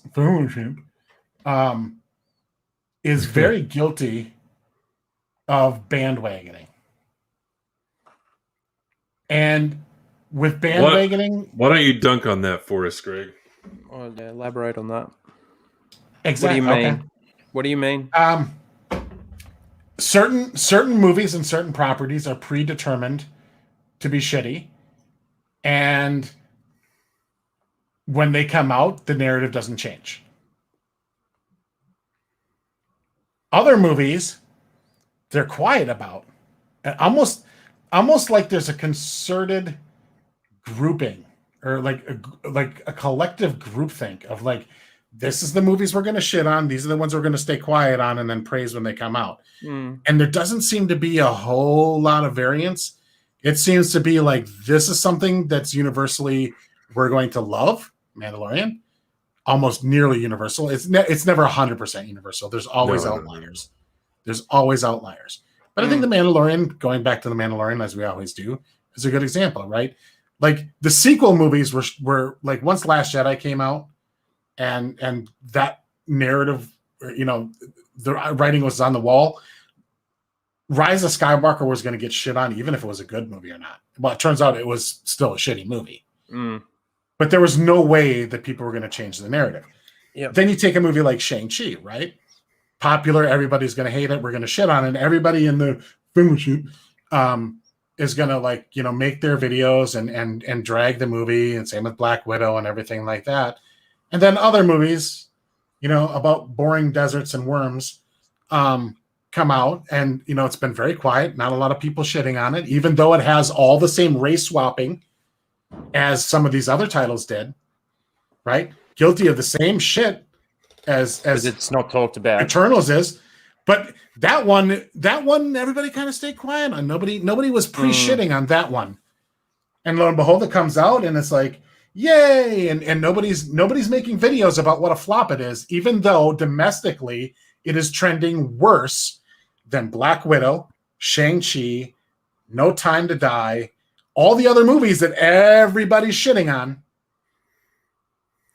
right? Yeah. It's performed. It's on a trajectory that's lower than all of them. Mm. Where's the flop videos? Where's the flop videos? It's because certain titles are okay to shit on, and other titles are just not. Mm. And that's what I mean about bandwagoning. And with bandwagoning, if you're the producer of the movie, what do? These people, the boring movie with the boring sand movie with worms, is guilty of a lot of the shit that we shit on the other movies for. Again, like I said, race swapping is such a big deal and everything else. Yeah, but okay, this is where is it on Dune? The best. No, that's a great point. But if I can bring it back to The Mandalorian for a second. The sequel trilogy destroys lore. People were complaining about it. Yeah, it destroyed characters, and that was people's biggest complaints about it. What they did to Luke, what they did to Han, what they did to Leia, all these things. But like when it was just the sequels, and I would sit there and go, they fucked hyperspace, right? Or they did this, or they did that, and then I go and say that about The Mandalorian. It's no longer the case anymore. That bandwagoning that you're talking about, essentially, by default, saved Kathleen Kennedy's job. I mean, have we seen a firing? Have we seen a resignation? We're at the period, we're right at the time that we should be hearing this information. Right? But no, the narrative then changes, even though my 10 million sources confirmed it. But yes, it is a rumor, so please take it with a grain of salt. Right? These people... Though you guys that went, but Luke Skywalker saved Kathleen Kennedy's job by default. Whether or not it was, whether or not she was going, whether or not she was possibly on her way out, like even if she was on her way out and then this happens, oh man, you saved it. Well done. Come back. It's okay. We're going to be okay. Yeah. Mando saved Kathy's career. Absolutely, it fucking did. We've been saying this forever. Yep.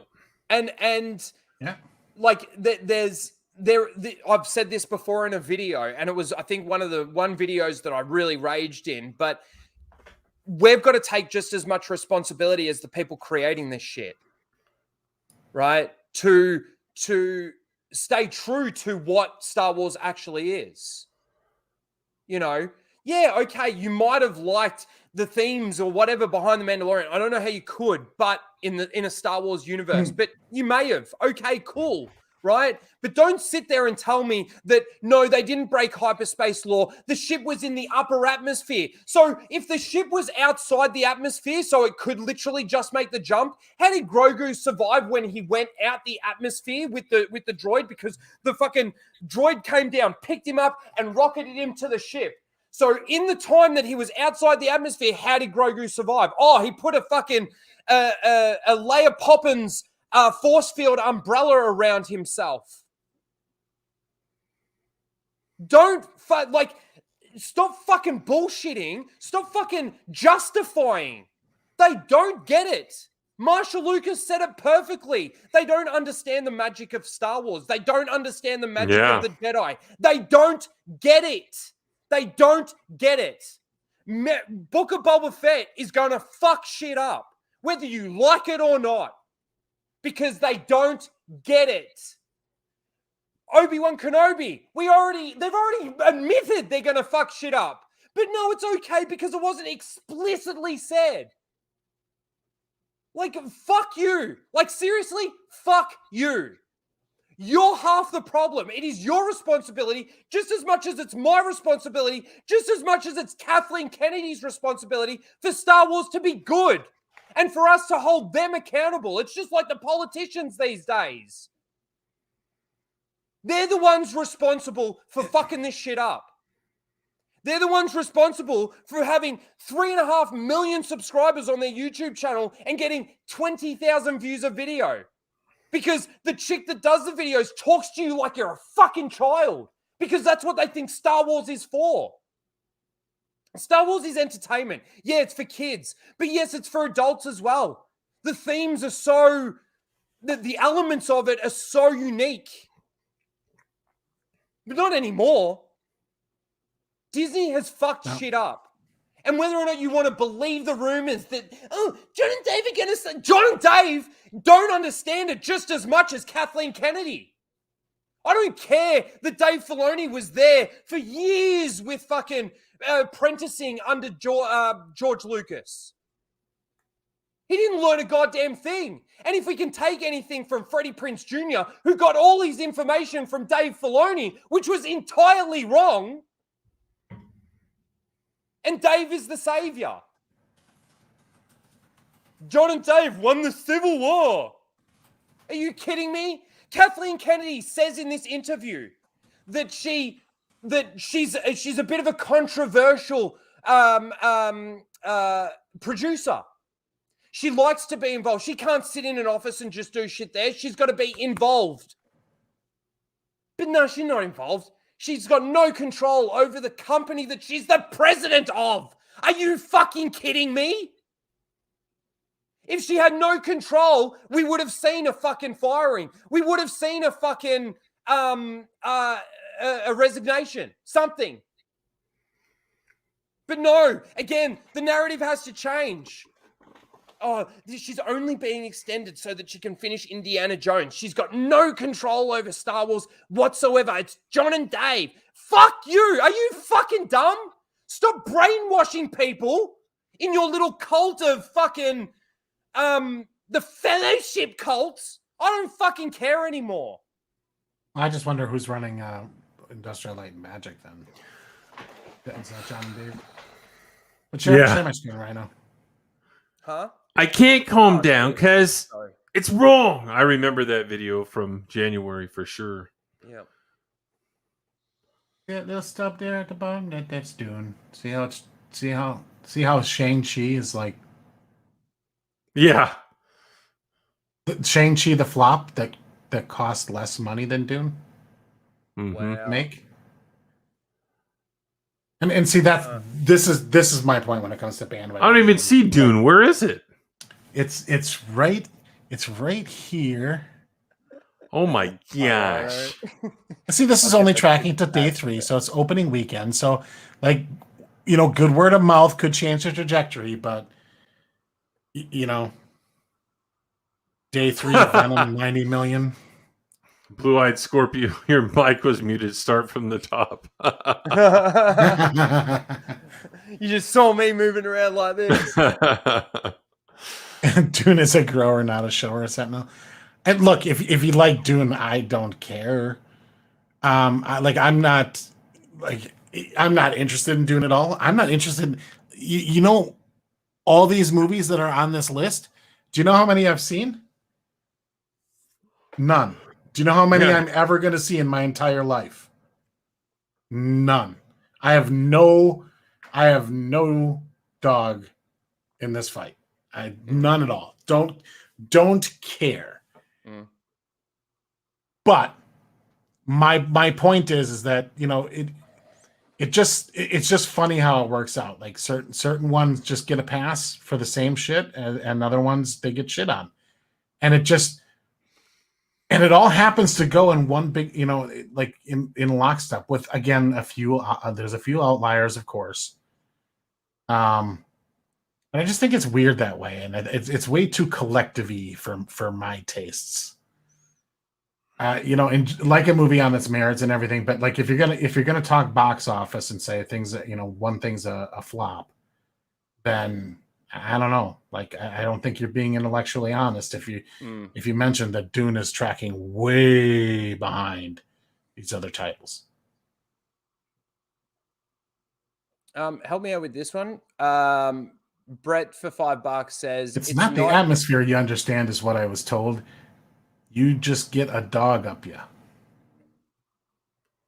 I don't even know. Are you behind in the stream, Brett? Maybe? I don't know.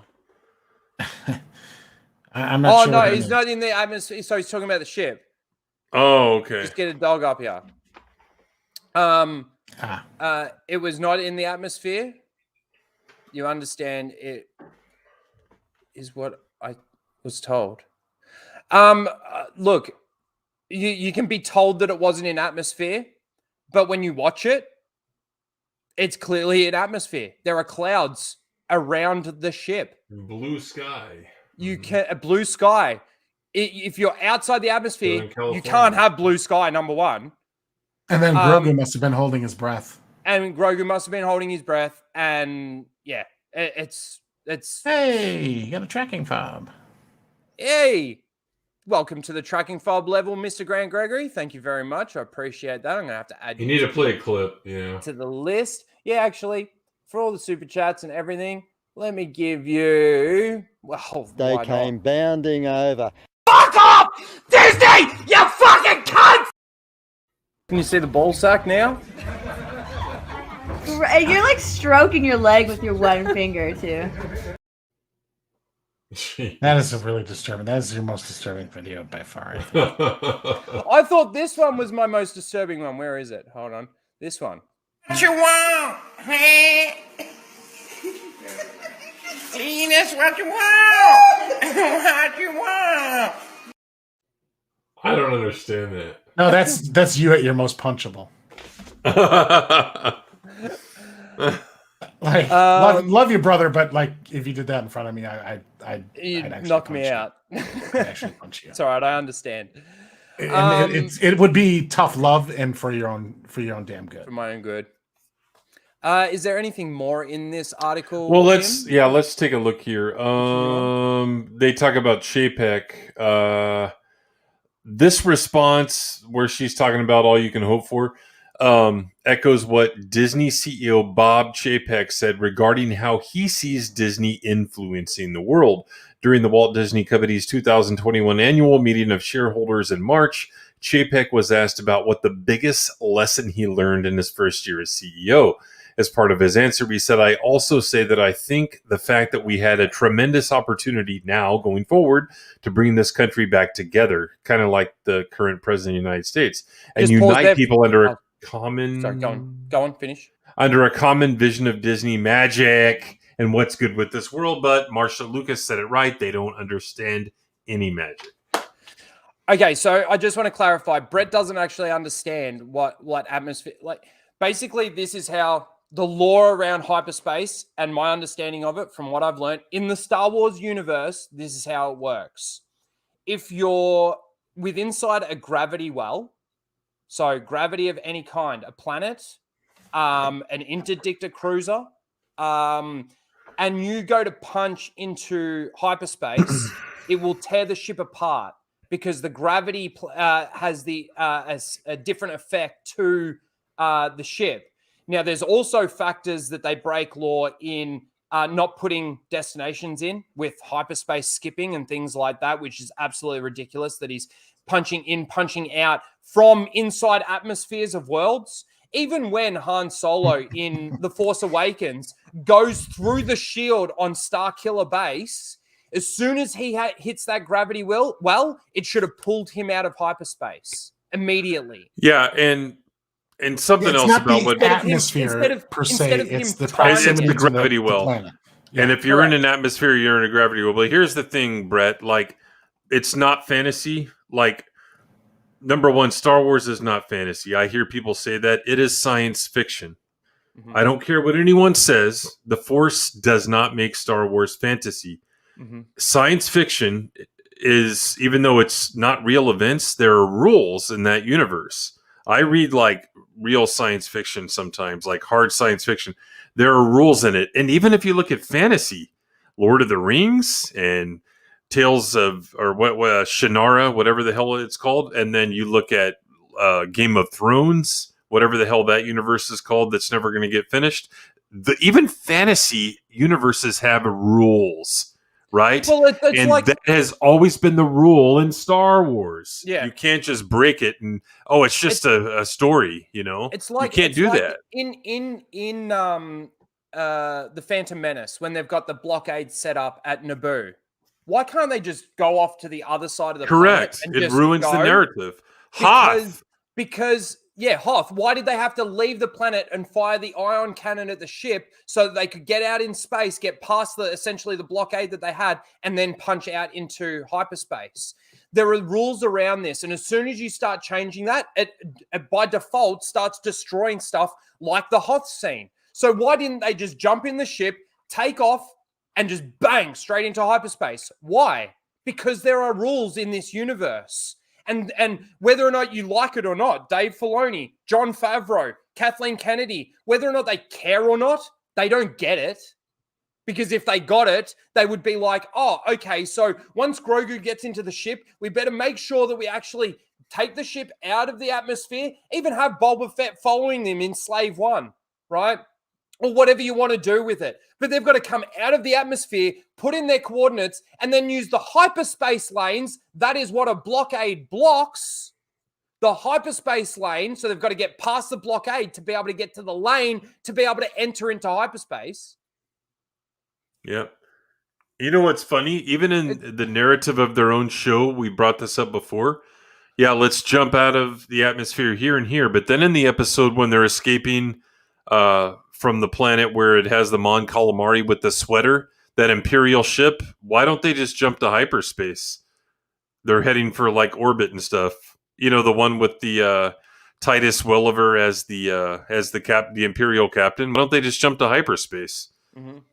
Yeah, no, we got to get to orbit in this episode. I guess it's different in this episode. Even in the narrative, they're not consistent in their own fucking show. I don't know if Brett's like trolling, he's mucking around, but he's sent a $5 super sticker. Thank you, Brett. And it's a little fox going hee hee hee hee. Yeah. So I don't know. I don't know whether or not. I think we're bringing him up to speed. I think he gets it now. Yeah. Thanks, Brett. But yeah, like it's just like that they continually just do what they want, really, in this universe that actually has rules. And then when one of those things that they do what they want changes the rules in the universe, people like myself start to go, what the fuck? And other fans start going, well, but Luke Skywalker. Or Anakin Skywalker. Or Anakin Skywalker. That was a great segue, wasn't it? Yeah. So if you haven't heard this, let me just get everyone up to speed. If you haven't heard this, Anakin Skywalker, Hayden Christensen, will be returning to his role as Anakin in the Ahsoka series. Not only is he going to be in the Obi-Wan series, destroying more canon, lore, and continuity, but he's now going to be in the Ahsoka series. And I did hear Ryan made a really good point. Why would Anakin show up and talk to Ahsoka? Yeah, she was his apprentice and all of that kind of thing. But why would he show up and talk to Ahsoka and he wouldn't show up and talk to Luke when he's about to kill his nephew, or even when he's sitting in his own little thing thinking about going off and killing his nephew or whatever? Yeah, that's when Greg and I talked about that Friday as well. Yeah. We brought up that point. Yep. Yeah. Why wouldn't he show up and assist Luke in some way, shape, or form? I mean, he shows up at the end of Return of the Jedi, so Luke knows he's out there.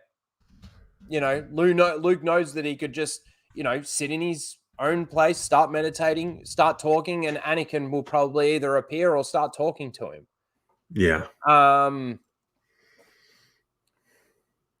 Anyway, let's read through this. This is the article that I read. I did do a video on this as well. Go on, Greg. Yeah, just real quickly, not to mention the fact that, of anybody that could give Luke advice about his nephew who's turning to the dark side, that could be Anakin. Yeah, especially when apparently the voices that Anakin, that Kylo Ren hears is all manipulated by Palpatine. Why didn't Anakin show up and say to Kylo Ren, "No, that is not me. That's an imposter." It's an imposter. Yeah, there's so many aspects to this, and I just think, okay, yeah, within Disney's canon, it can make sense that Anakin would show up and maybe talk to Ahsoka in a time of need for her. But why her and why not? Oh, because it's Dave Filoni's baby. He needs to make sure, he needs to, bring the nostalgia back of the Clone Wars, of this relationship that was built between Ahsoka and Anakin. And look, despite the helicopter lightsabers, that fight between Ahsoka and Vader in Rebels, I thought that was pretty fucking good. Yeah, that's a bit, apart from, but Okay. But yeah, that's right. It's a big apart from. But also too, like, you know, there are elements of those little things that are good, but they're all within Disney's. It was canon. good when it was implied that she died. Yeah, well, that's true. Yeah. Until As soon as that was undone, it made it garbage because now you have a person alive who knows exactly who Anakin Skywalker and is. she didn't end up sacrificing herself to save like Kanan and Ezra anymore, which it seemed that she did at the end of season 2. But yeah, and you know, like, and then think about, like, if Force Ghosts are going to visit Ahsoka, then like, why not Yoda and Kenobi? They knew her pretty well. Yep. Like, do you think Yoda would, like, you know, give some advice to Ahsoka? But she thinks she's out there on her own. Mm-hmm. Like, hey, don't worry, little. Well, in the Obi-Wan show, it wouldn't actually surprise me if not only did Vader show up and they cross blades again, but it honestly wouldn't surprise me that Ahsoka shows up and talks to Obi-Wan. Oh, Ahsoka shows up. Here's what happens. Oh, here we go. Yeah, no, I think I just picked up on the same thought. Here's exactly what happens. Vader is kicking Obi-Wan's ass, and Ahsoka comes in and saves him. Yeah, and allows he gets him away. and allows him to escape. Yeah. There you go. Yeah. I actually thought, I was thinking something different. I was thinking the previous episode, Ahsoka shows up and she's talking about Thrawn and how she needs Obi-Wan's help. And Obi-Wan's like, I'm not going anywhere. You need to sort this out on your own. And while they're having that conversation, Vader shows up and they take on Vader together. And then Ahsoka sacrifices herself again for Obi-Wan to get away. And then Ezra shows up through the world between worlds and saves her again. Wow. Hey, to Trey's point, there. You know what's really funny? You know what's really fucking funny about that is that I'm sure there's probably somebody in their story group that actually had a thought like that. Dave Filoni was probably the person because he just, you know, got to have Ahsoka in everything.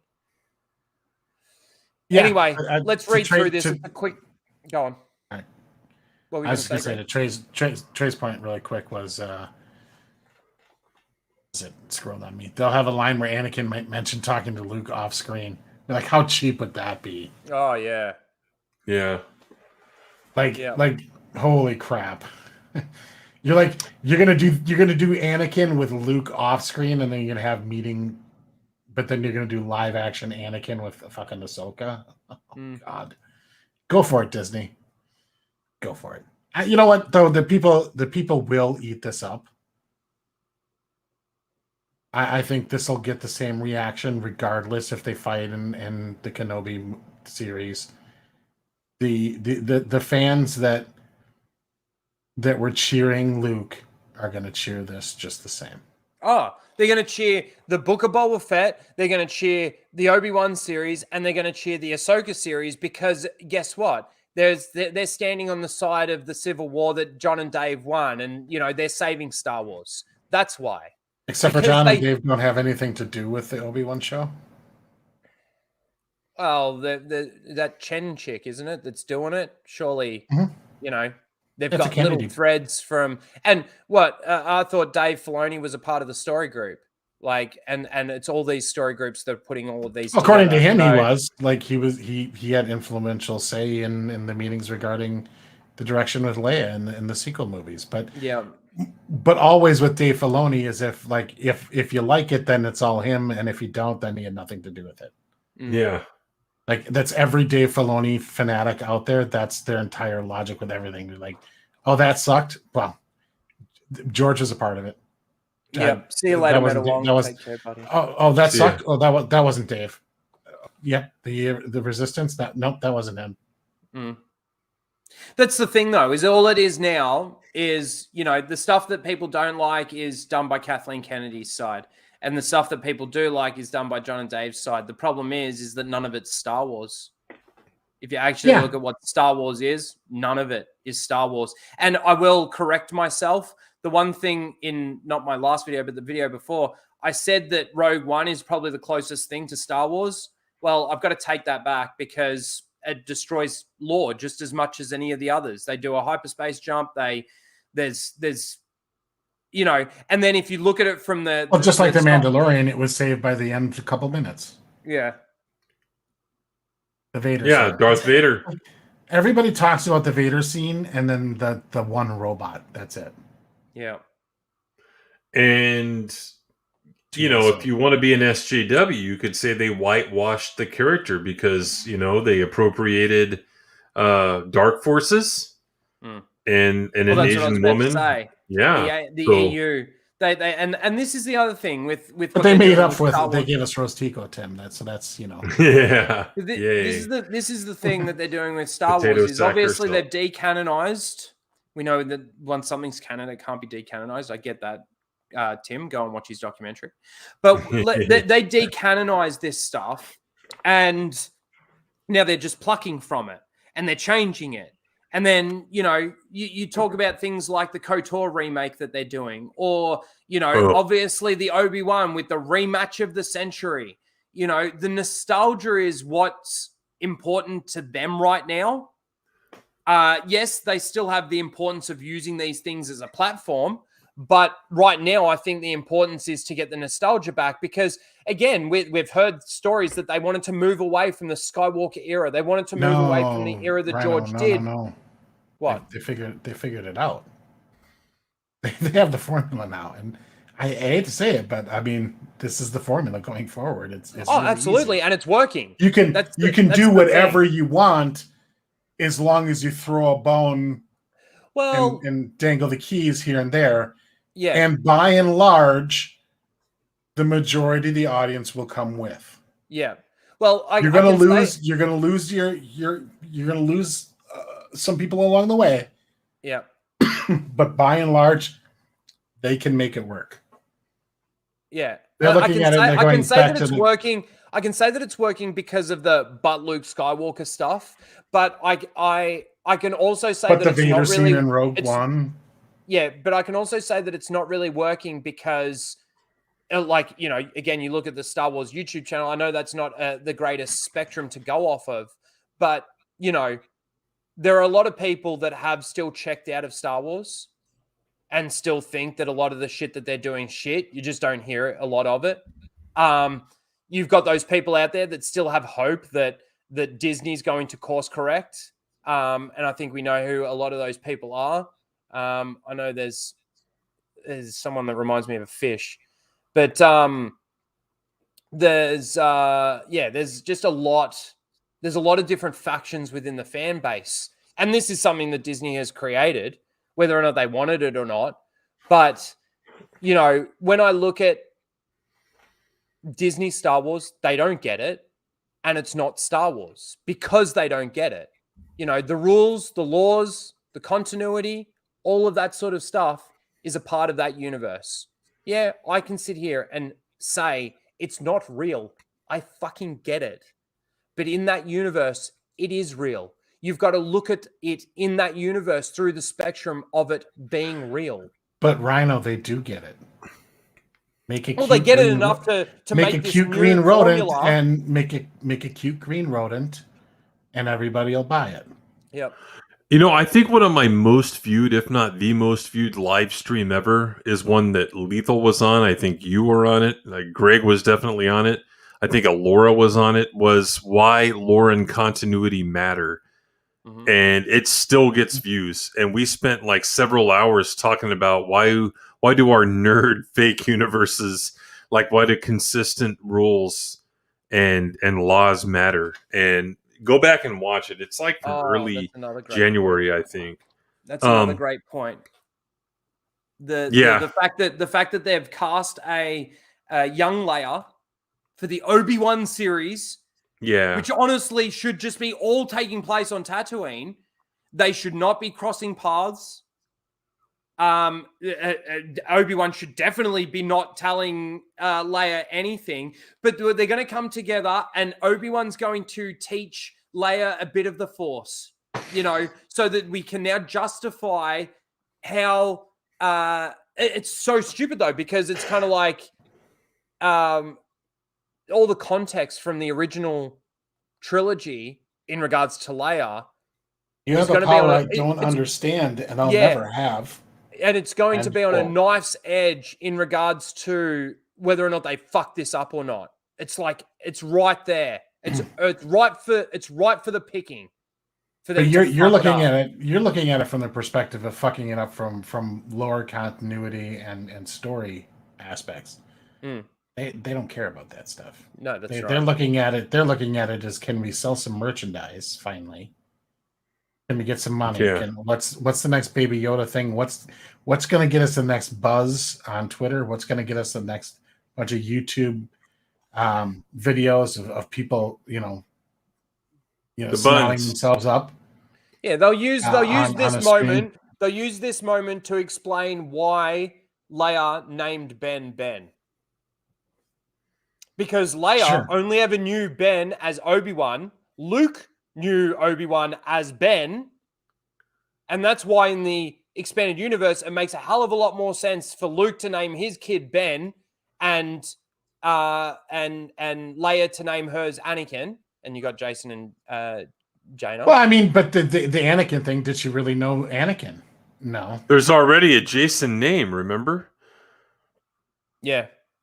That's the name of those two fuckers from Rebels, kid. So, by the way, Lethal said he was listing while driving. You know what listing means? Like when a boat starts to... So I hope you're driving safe, buddy. Listening while driving. I think we know what he meant. To the left. Yeah. Let's read this article because it's just a Bring quick it back to Starboard. I did read this, and my video is out there, so you can watch that as well. It's only a quick 4-minute video, so you can check that out. But I did a short on it too, like within an hour of this news coming out, and the motherfucker only got like 105 views. You just never know what's going to take off. It's crazy. Yep. Okay, here we go. Hayden Christensen returning to Star Wars with Ahsoka series exclusive. But the difference between this and Fellowship of Fans is this is really an exclusive. Okay, that's the difference. Rosario Dawson is starring as fan favorite character Ahsoka Tano. Hayden Christensen is staying in the fold of the Galactic Empire. The actor will reprise his role as Anakin Skywalker, a.k.a. Darth Vader, in Ahsoka, the latest Star Wars live-action series. The latest, I wouldn't call it the latest because it's not even made or out yet because you've got probably other live-action stuff first. From Lucasfilm and Disney Plus, multiple sources tell The Hollywood Reporter. Rosario Dawson is starring as the fan favorite character Ahsoka Tano, a Jedi Knight survivor, popular on the animation side of Star Wars in Dave Filoni's mind. Oh no, I just added that myself. Sorry. Who made her live action debut in the second season of The Mandalorian. Plot details are being kept in the far reaches of the Outer Rim. Hardy har har. But it is known that longtime Star Wars lightsaber wielder Dave Filoni. What a weird way to describe him. I know. That's almost like sexual innuendo. Long-term... Man, I wield my lightsaber when I think of Ahsoka. They should have described him as a short-term X-Wing pilot. Right, but I mean, just look at this. Yeah. Just look at the way everything's phrased in this article. Like let's get a bunch of Star Wars like he's returning to the Empire. How? Outer reaches of the far reaches of the outer far rim. reaches of the outer rim and stuff like that. Like let's throw in a bunch of Star Wars references in our article so we sound like we know what we're talking about. But like right. Okay, Anakin wouldn't return as AKA Darth Vader. That's right. If or be part of the Empire in any way. Yep. Especially in this timeline, like he's redeemed. He's a light side person. He's not. Yep. It's not going to be. He's a Force ghost. You can't be a Force. But they wanted. You can't become one with the Force if you're dark side. But this. The person who wrote this article doesn't really know shit. They just want to put a bunch of let's see who this is. And Star Wars puns. Boris Kitt. Right. Oh, there he is. Wow, no glasses. I'm surprised. What the hell's it? Does he have like I was about cotton to in his say, like, cheeks? it's almost like he's got like bone. like sticking out the here. Godfather, you know? He's got a weird head. He's almost got a square head with a rounded chin coming out of it. It's not even a real person. It's like one of those like faces you can make, and it's like the same person writing all these different articles and shit. They photoshopped a face onto a block. Yeah. Yeah.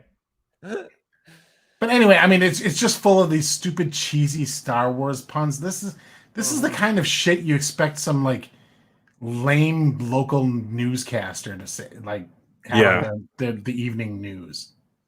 You know, as they're interviewing people waiting in line to buy tickets at the movie theater because nothing else is going on. Let's keep reading. Now back to you, John. Yeah. Speaking of John, Dave Filoni is writing the series and exec producing. That sounds so cool. With Jon Favreau. It is unclear how Skywalker, or for that matter, Vader, will figure into Ahsoka. There you go, Greg. Which, like The Mandalorian, is set 5 years after the events of Return of the Jedi, and therefore after Vader's death, or at least they acknowledge it. The character of Tenno was the Padawan apprentice, in parentheses, of Skywalker, so the latter's appearance in the series could be in the form of flashbacks. But knowing a thing or two about how the Force works, Forces also posit the theory that the character could be a Force ghost and a proper noun. I didn't know that was a proper noun, but yeah, they're definitely trying to pretend they're showing off how much they know, like you said, about Star Wars. Disney was as silent as Darth Maul. I didn't know he was silent, especially in the fucking cartoons, when asked to comment. Yeah. Production is due to begin early 2022.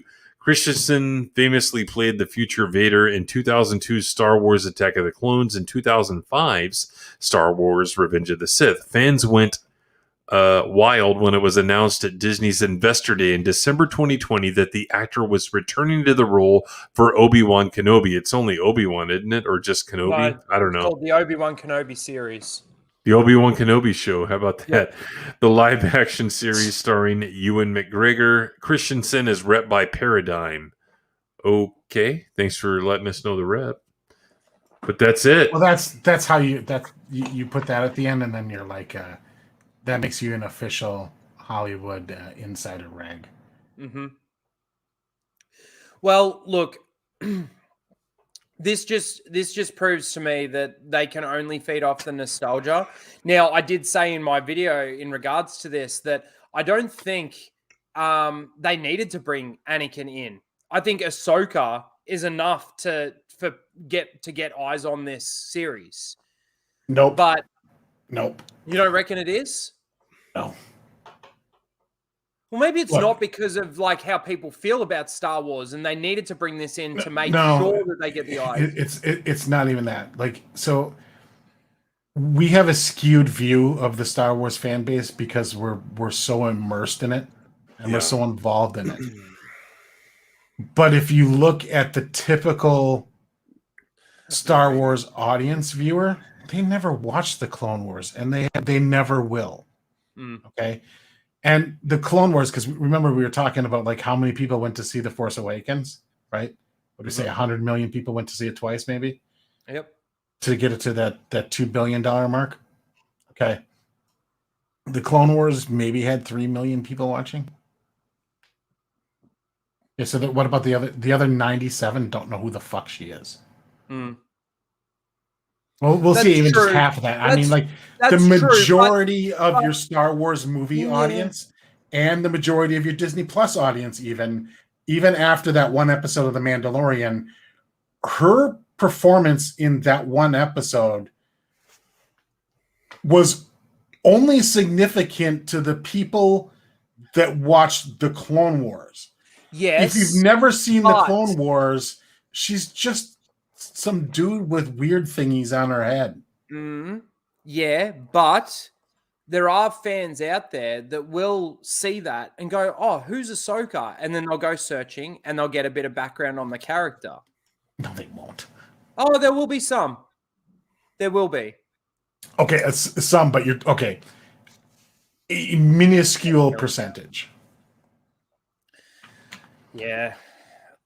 But you ask the same people, like, I guarantee that for every one person that knows Ahsoka, there's 40 people that know Anakin. 50 people that know Anakin. Okay. Yeah. So, all right.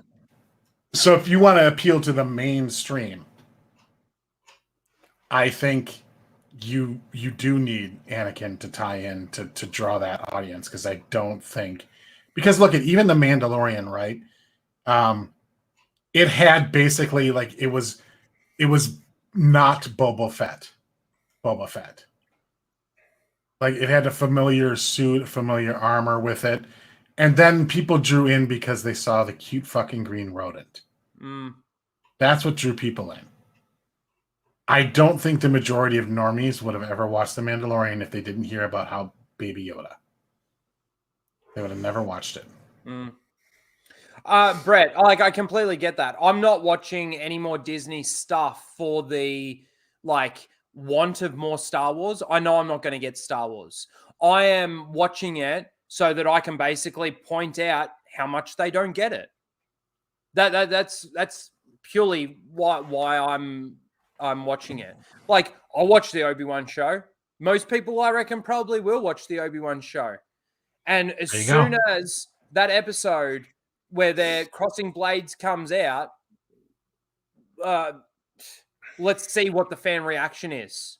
Let's see what the fan reaction is. Cheers. That's right. I can tell you what it is. It's going to be Cheers. It's going to be Cheers. It's going to be Star Wars is saved. It's going to be, Star Wars is back. Yay. Just like Mandalorian season. Yeah. No, you're absolutely right though. TLJ and even stuff that they've come out with since TLJ should stop people from watching Disney Star Wars, because again, it's not Star Wars. They're trying to cater to some new audience, these Raylos or something. I don't even know who they're catering to anymore.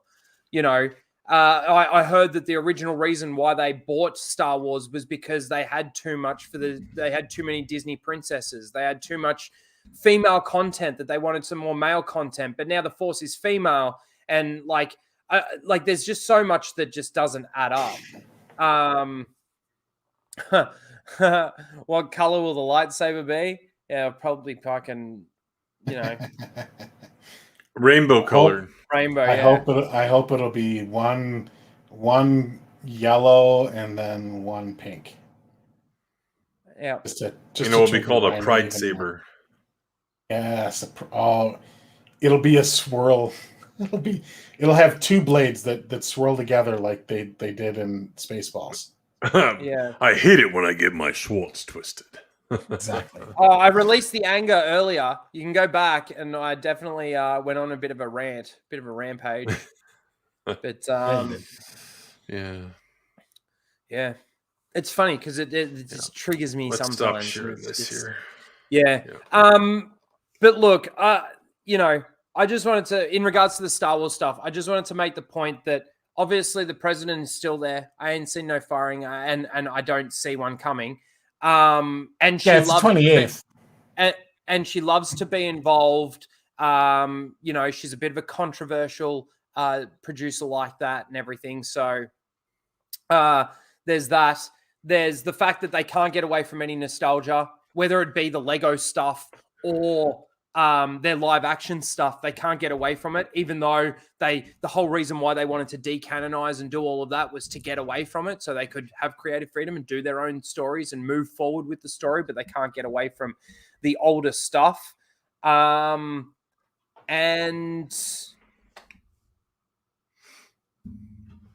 yeah, you look at their YouTube channel. I don't know what their Twitter's like or anything like that. I don't really track it all that much. But the only reason why I actually had a look this week was because of all the news that was coming out. I just wanted to sort of see how much traction are they getting through their YouTube channel and all of this, and the announcements and things that they're doing on their YouTube channel are fucking stupid. Just stupid. And again, like I said, the girl that hosts that talks to you like you're a kid. And see, that's the thing that I think is more telling when it comes to that. And off-putting. about why that channel's numbers aren't very good. It's because the product of the channel itself, not what it's about, is just poorly presented and unentertaining. Yeah.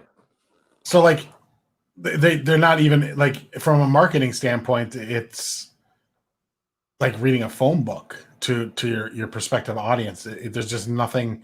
It's not even presented in a way that can gin up excitement.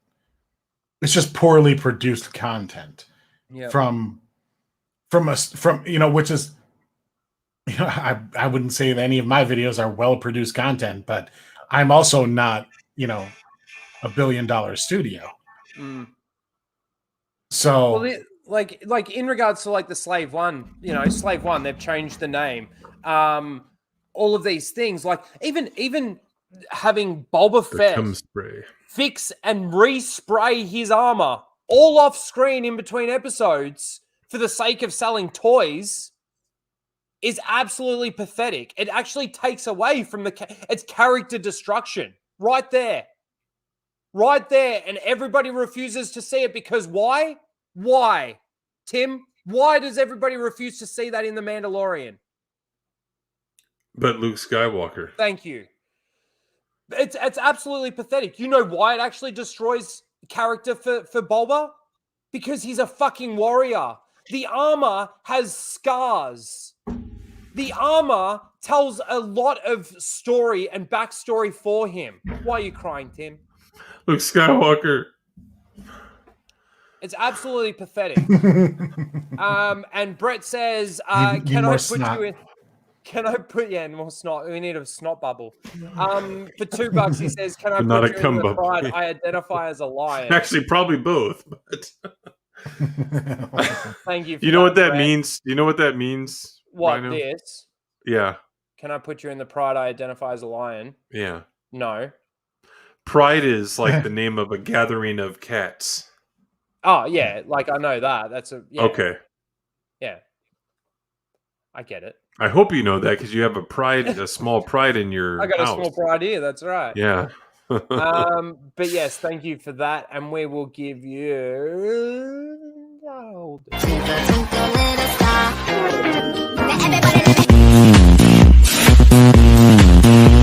Not bad, not bad. Now you.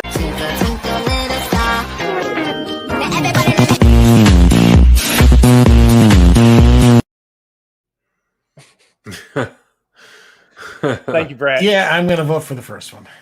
Yeah. But yeah, that's pretty much it. That wraps up Casual Rage 55, I think.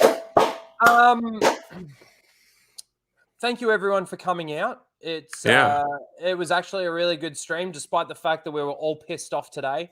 You reminded me again. Yeah, now we're going back to real life. Get ready for it. But yes, thank you everyone for coming out. Thank you everyone for your super chats. Mr. Grant Gregory for the new membership. I'll make sure that I get you on that end screen. And thank you to my co-host, Tim. Please let everyone know where they can find you and what you've got coming up. Yeah, I think you guys know my channel, but definitely make sure that notifications are on because I'm going to be doing a lot of shorts. And again, I think I get a lot of information out in my shorts. No, don't play it, please. I make the point I need to make. I have pictures. No, sorry.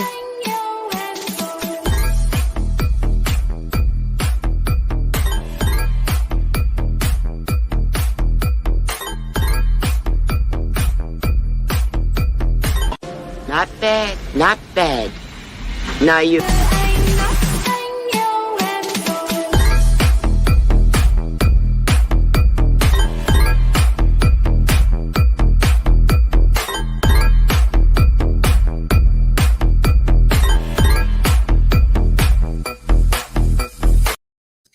That was long. Yours is the longest one, and I'm just watching Tim backstage. He's just sitting there. All right. That's sorry. Go on. Finish. No, but I'm doing a lot of shorts. I try to make my point, and I have pictures, and I give you the facts. And so definitely make sure you have notifications turned on. Nothing tomorrow night. I'm off. I got to go to a high school football game. But Fall of Night is Poor bastard. back. I know, but there's food though. It's back. Saturday night, I have some ideas of what to talk about. I'll send you guys the ideas, but be there. Are we gonna burn Saturday night? No, not this time. We're gonna burn tomorrow night, actually, just like a family bonfire execution. But yeah, we're gonna no, a Jedi died and we got to take care of it tomorrow night. But we're gonna be there. Then Greg and I are off because we did Off the Treks last Sunday night, and then Monday night, Indecent Behavior, Matt Wilkins is gonna guest. So he'll be there for Indecent Behavior. Not Matt. Yep. And I'll tell you guys what, like, there's a lot of people streaming on Monday nights, but let me tell you this, like, we will get tons of rewatches. Like, every day, it's another 10 to 15 rewatches. So people are definitely enjoying the show. So if you haven't seen us on my channel on Monday nights, me, Greg, and Deadwood Dale, Ryno has been a guest, and that was one of the most viewed shows too, believe it or not. So come check us out. I'm going to be working on videos and stuff tomorrow and Saturday and Sunday. Plus my project, my creative project. I have been working on that every night, and I'm not ready to reveal anything yet, but I will be soon. So yeah, I'm got on too long. So thanks, Ryno. Nice.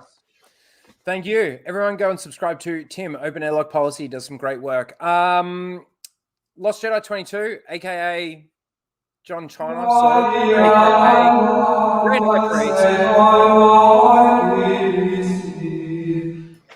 Please let everyone know where they can find you and what you've got coming up. Not that you've got anything coming up.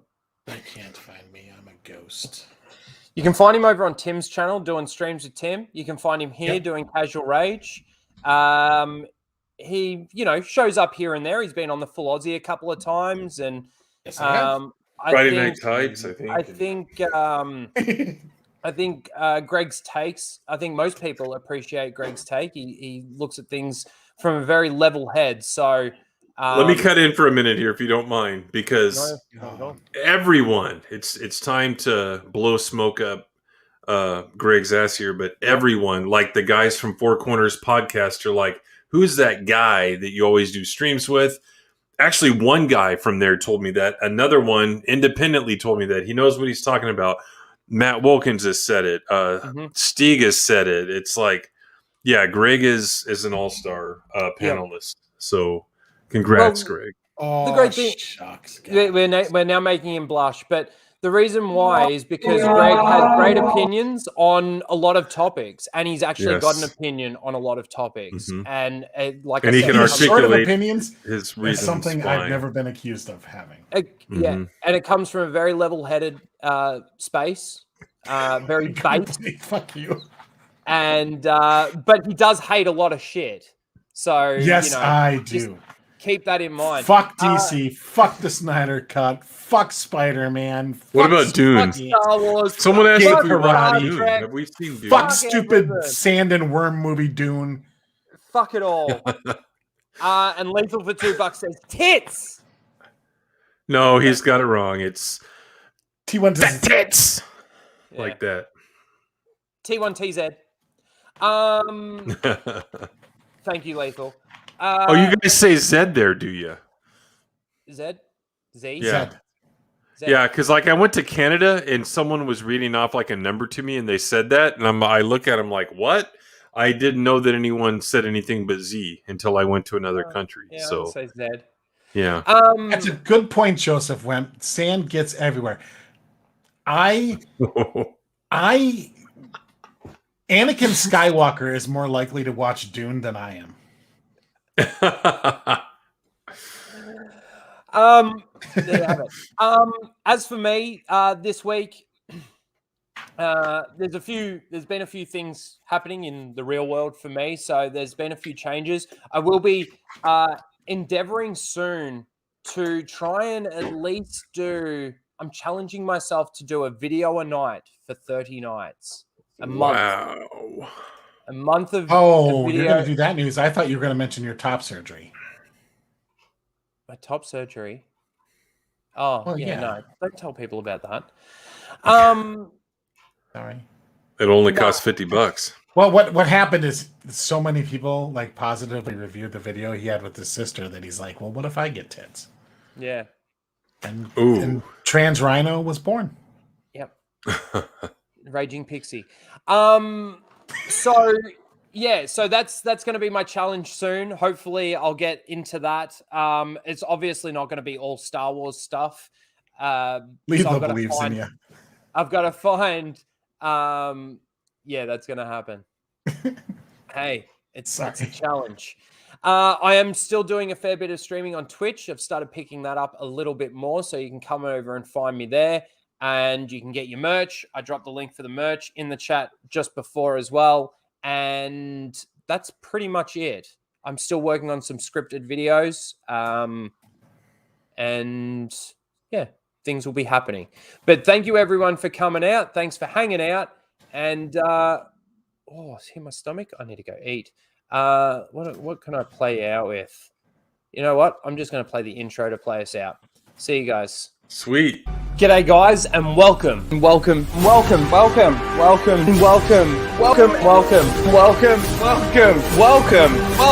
back to Casual Rage.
Excuse me, I'm Tim. And I'm Greg. Go fuck yourself, Disney.